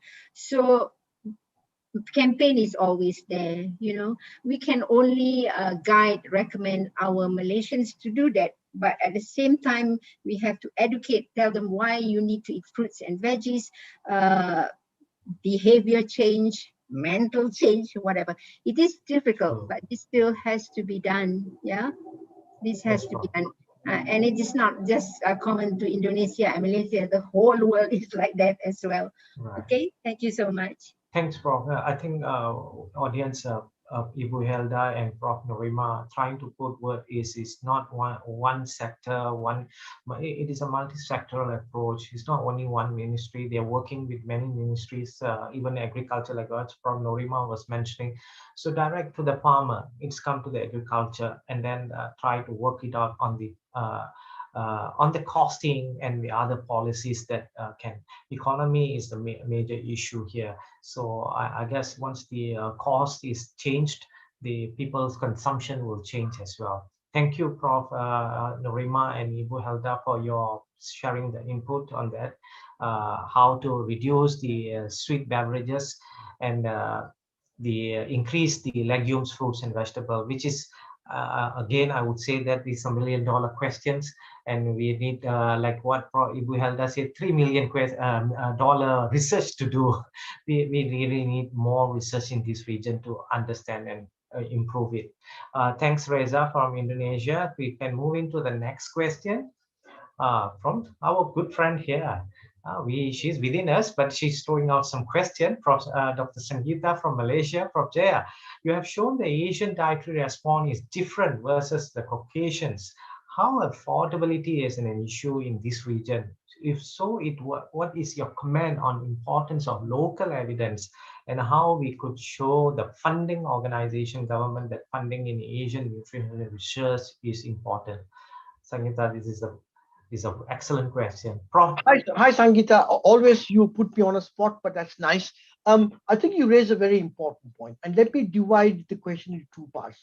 First is that there is little doubt that we and many of you around this region are trying to build up a head of steam on scientific observations made on local Asian populations. So that, I think, is what I assume you mean by local evidence. On the issue of affordability, I think your point is well taken. And I think the reason why I put up that financial pyramid at the last set of my slides was to remind ourselves that many of us still research on issues that are at the top of the pyramid. And I think the question is that I'm turning your question into an answer and saying, how can we as a group of scientists and as a collective of institutions refocus our attention on the less fortunate? And I don't know the answer, because many of the funding agencies are really, in my humble view, not looking at making low cost, high nutrient dense food for the vast amount of people that are at the bulk and at the base of the pyramid. The second point is that, ironically, any company that I know of, whether it's a local company or an MNC, have cottoned on to the fact there is vast amount of money to be made at the base of the pyramid. You know, think of the magic number, right? You got 3 billion people that are unable to get high quality protein in a way that's cheap.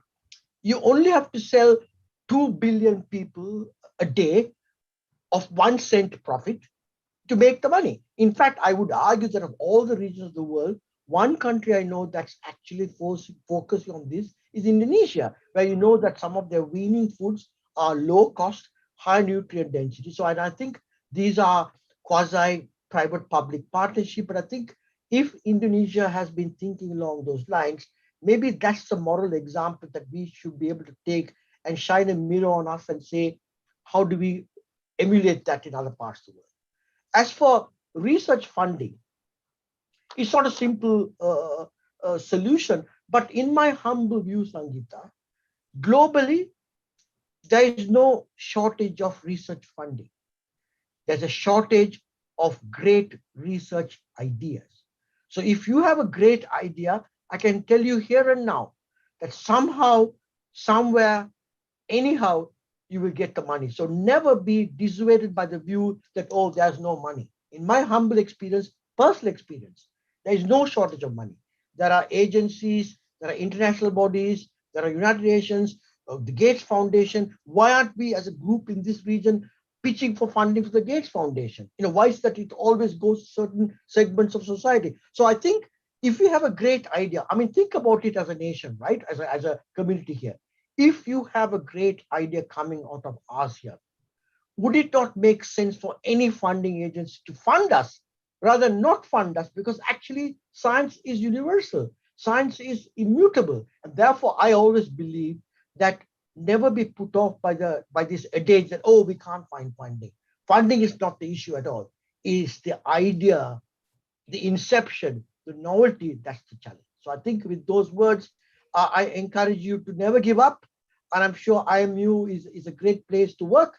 And I'm sure that you will go from strength to strength. Thank you. Thank you, Prof. Very well said about it. And I guess this is an important question and important answer from Prof. Jaya itself was very much done a lot of work in this area and trying to change the dietary part. You should read a lot of journal papers that he have published on these dietary Asian diets and everything. That's a very interesting papers, a very interesting findings he have shown there. So this is important. Audience, we do have some more questions, but time constraint, we have plenty of questions. We can move into the next session. Next question, please. Okay, Astuti from Indonesia, Mugambige, this is for you. What is the intervention that you will do in the Putra Adol study? Okay, thank you for the question. Actually, in this Putra Adol study, we are more focused on tracking on because as I mentioned before that this is a cohort study, we have done this during the adolescents were 13 years old. So we are doing a prospective follow-up study on the same student now when they are in the age of 16 to 17 years old.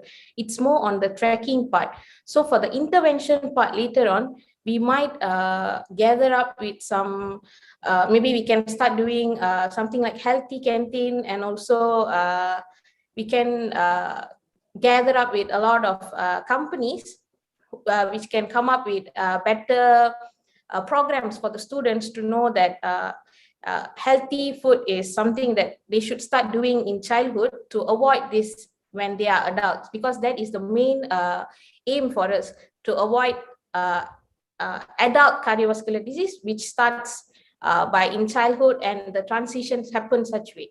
So our Putra Adult is mainly for tracking, and intervention part is something that we have in future, and we hope to do it as soon as all the COVID goes away and we can meet the students in physical.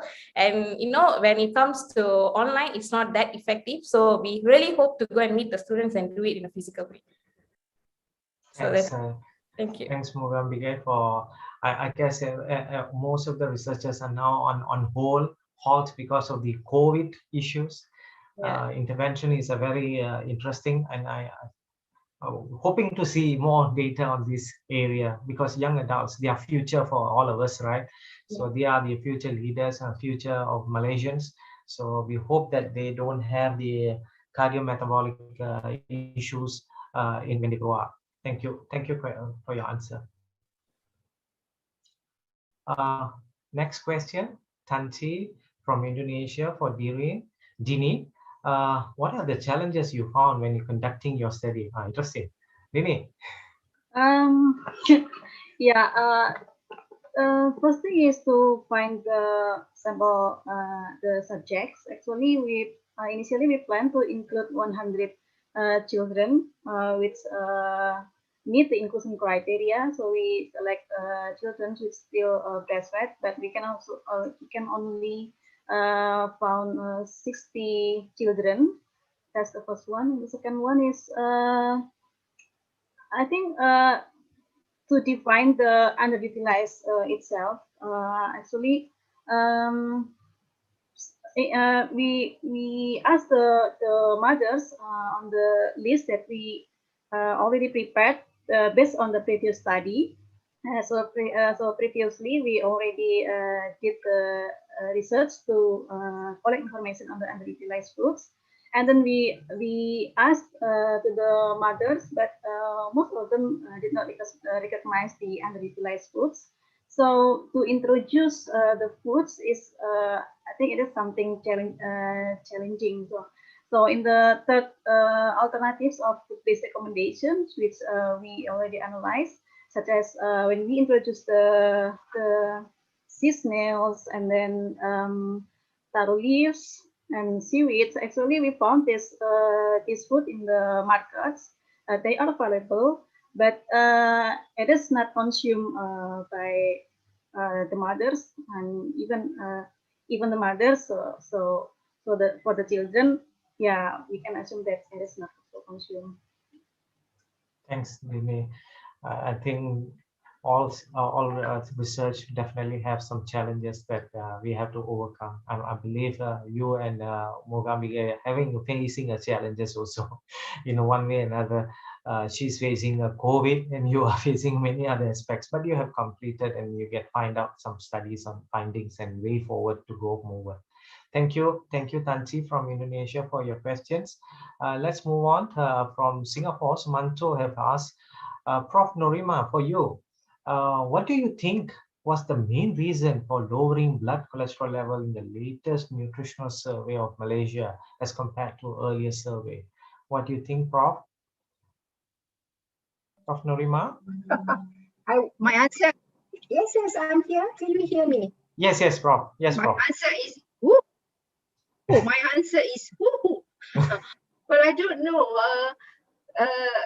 When you look at the National Health Morbidity Survey from 2006 all the way to maybe 2010, 2015, the cholesterol prevalence was all going up, and suddenly in 2019, the most recent, the prevalence has gone down.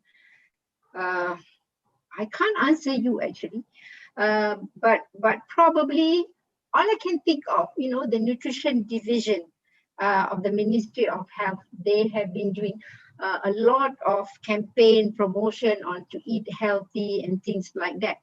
But to be, if that were the case, it's just not the cholesterol should be going down. It should also be hypertension and diabetes and all the other NCDs, but only the cholesterol is lower. Beats me. But continuous education, and I think nutrition division has done a lot of work, and I hope this one has rub off to some of our population. Maybe they are so afraid of cholesterol, maybe they know now that animal protein and fats are all bad for cholesterol, but to say that they're eating more fruits and veggies, they are also not eating as well. So sorry, Sumanto, I just don't know the main reason actually. Indeed, Prof, there's many reasons behind it. It's in the blood cholesterol level. You put it very nicely, because there might be a post effect of a lot of campaigns on eating less fried food and eating out advice and everything. Maybe we are not sure. We may have to do a study on this to find out and explain further. Interesting topic and interesting question for us to move on. Thank you, Sumanto and Prof. Norimah for attempting this question. And Ibu Helda, Reza again coming back on she's asking about the prevalence of obesity among the Kampung Melayu is more than 45%. And this is in line with the data that the prevalence adult Indonesia is more than 50%. Numbers is going up. Yeah, so scary. What are the main determinants that cause mother obesity, maternal obesity in Indonesia?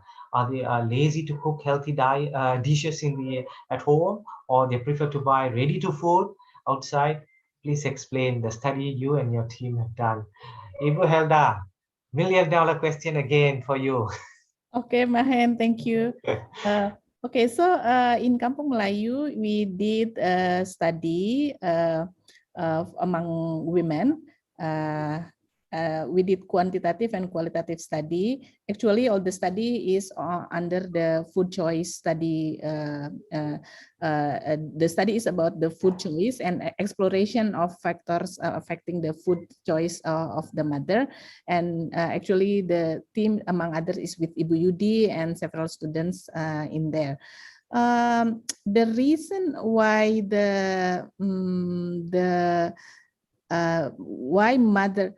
why mother obesity in Indonesia is high is I really cannot answer as well, because you see in Indonesia the prevalence of obesity among women is much higher than among male.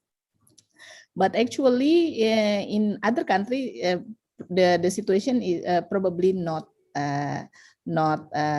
as was found in our country. But probably the lack of physical activity was major determinants, because the physical activity was very low. And then I think the food environment in the urban slum community is, as I mentioned, is very extensively available food environment. I wouldn't say that I wouldn't say that there are all the lazy cook healthy dishes at home, but that phenomena was found from survey to survey. But that there are people who are not cooking, but they are buying food from outside because it is available and it is cheaper actually if they have a small family. So it is also considered price consideration is also there. Rather than if they have to cook themselves, then they have to spend for the gas, for other ingredients. So for small family, usually price is one of the consideration why they buy food instead of cooking. So I think in this case, what we need to do is actually to improve education toward these mothers in urban slum community. So there is another effort, also another studies that need to be done on how we can influence these mothers to improve their cooking behavior, their food behavior, so that they can improve the food for their family, because they are the family food provider actually. So again, Mahen, I really don't know the main determinants. What is the main determinants? But I guess the physical activity is very low among the women. Yeah, I tend to agree, Prof. Ibu, because it's not one factor, it's plenty of factors there involved. And I said you put it nicely, which is not they are very uncomfortable to cook or something. Maybe they're working and time consuming and come back, and then ready to eat is always available now. Now Grab Food, Gojek, whoever they can call, and everything is there. Eating out is very common, but unfortunately during this COVID, we don't have that issue. Let's see after the post effect of this COVID, these numbers are going down or is going to be going up. We are not sure. Hopefully we'll see some data. Yes. Yeah, we are not sure. There's plenty of uncertainty issues here. We really need to understand. Yeah, exactly. We are actually in the phase of the global syndemic, not only pandemic, because all of these non-communicable diseases, all this obesity were really tie in with the COVID pandemic. So the non-communicable diseases and obesity is really a major a big risk factor for COVID deterioration. You see, so we are in facing the so-called global syndemic, not only pandemic. Actually, as perfectly mentioned about the issue of the current situation because of the COVID, a lot of issues that we really need to explore more and understand more on these NCD issues, especially in obesity, maternal obesity, because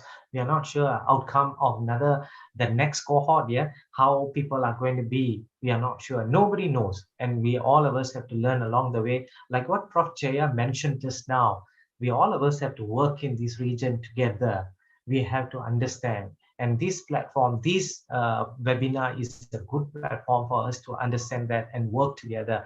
There's many more things to do. Thanks, Ibu. We'll move into the last question and then we will close up. Now, my Sifu, my Professor Ismail Noor, who my supervisor, who have lead us for many ways, and he have asked, thank you, Prof. Jeya. Wonderful, provoking lecture, as always, definitely. Prof, I agree with you. Could you share with us your how made inroad and food industry to help their revolutionize this product through your recent finding to support the idea, food as a medicine? Prof. Jeya, your good friend. Okay. my Yes. professor. So Dr. Ismail and I go many years back. So we were both together in London at the same time, doing our PhDs at two different places. So it's nice to see Ismail back on the road. I think Ismail asks a very important question. The question is that how do we engage with industry without the scientists getting too embroiled in the way in which industry shapes its science? So that's a very important point. You have to be impartial so that the science will speak for itself. So to answer Ismail's question, let me give you a very candid example of how. You have many breakfast cereals now fortified with beta-glucan for reducing cholesterol. So one of the questions that came to Norimah was that from Sumanto, from our group, saying, why is there a reduction in cholesterol apparent between the two surveys? It could well be that they're all gobbling up, breakfast cereals with beta-carotene. Sorry, with lycopene, or with beta-glucan.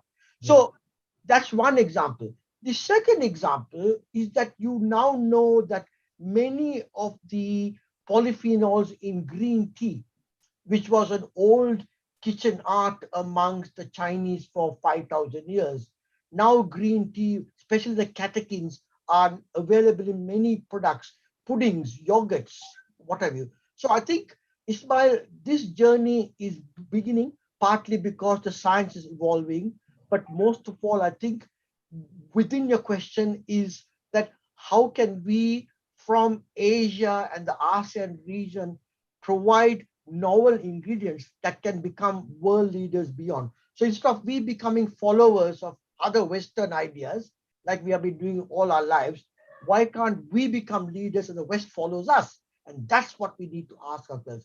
How can we emancipate ourselves from this region to become top dogs in science, in nutrition, so that we can stay at the top table and not at the bottom of the pile? And that's the vision I want to share. Well said, Prof. Well said. Your not only lecture, but your statement is provoking all of us to inspire us to do more. Very good, Prof. Thank you very much. Thank you. Thank you. Thank you, Prof. Thanks, Prof. Ismail. You are just 20 minutes away from me, but we are looking at this in the Zoom. Thank you, everyone. I think we had a very good enjoyment session on the Asian diet and talking about the combating about the non-communicable disease and CD issues. Very interesting topic and very challenging topic as well. A lot of questions are coming in, but unfortunately, due to time constraint, we can't answer all. I have to thank all the speakers who excellently explained about the country and the perspective of the Asian diets and how we can work together. Prof. Jeya put it and call. He inspired everybody. Please work together. do it in the Asian way. We should be in the top and telling the world now. Asians are number one at the moment in the population base. If you talk about science, I think we have more things to share and more things to talk about. I think the two students have put in a good effort to show the NCT issues, the properties, the unutilized food and everything. This is time we have to work out and work inspired by all the scientists here to work together. And I call upon all audience, please join me to thank all the speakers, and please join for the next session. There's another session is coming up on the webinar. They will be talking about dietary pattern in disease prevention. So please stay together with the secretariat. They will share all the links and everything. Please come forward, all of you. Thank you very much. Have a nice day. Thank you very much. Take care. Yeah, take care. We are still in COVID. Thank you very much again to our moderator, Dr. Mahen, to all our honorable speakers, Ibu Helda Khusun, PhD, Prof. Norimah, and also Prof. Jeya, and also all participants who are very actively during this webinar. Before I close this webinar today, I have several announcements. Kindly fill out the evaluation form through the link posted in YouTube chat box as your proof of attendance to get the electronic e-certificate. And it is really my pleasure to be your master ceremony today. And on behalf of the committee, we apologize for any inconveniences during the webinar. Thank you so much for your attention. Hope to see you again in the next webinar series of SEAMEO RECFON. I am Indriya Laras, and good afternoon. Thank you very much. Well done to everybody. Great. Very nice session. Thank you all. Ismail as usual. Hi, everybody. As usual, we are stuck. I know, I'm always stuck with you. Okay. Okay. Take care. Bye-bye. Hey, we could break up. We have to go join another room. Breakout room, yeah, Mahen? Yeah. I Okay, think bye, bye. Oh, we see you in the breakout room, Prof. Henry. Join the breakout room. What are we going to go for what? Break up for what? What is it for? Mahen? Mahen, what is it for? Oh, no. Join the breakout room. Join.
Thank you.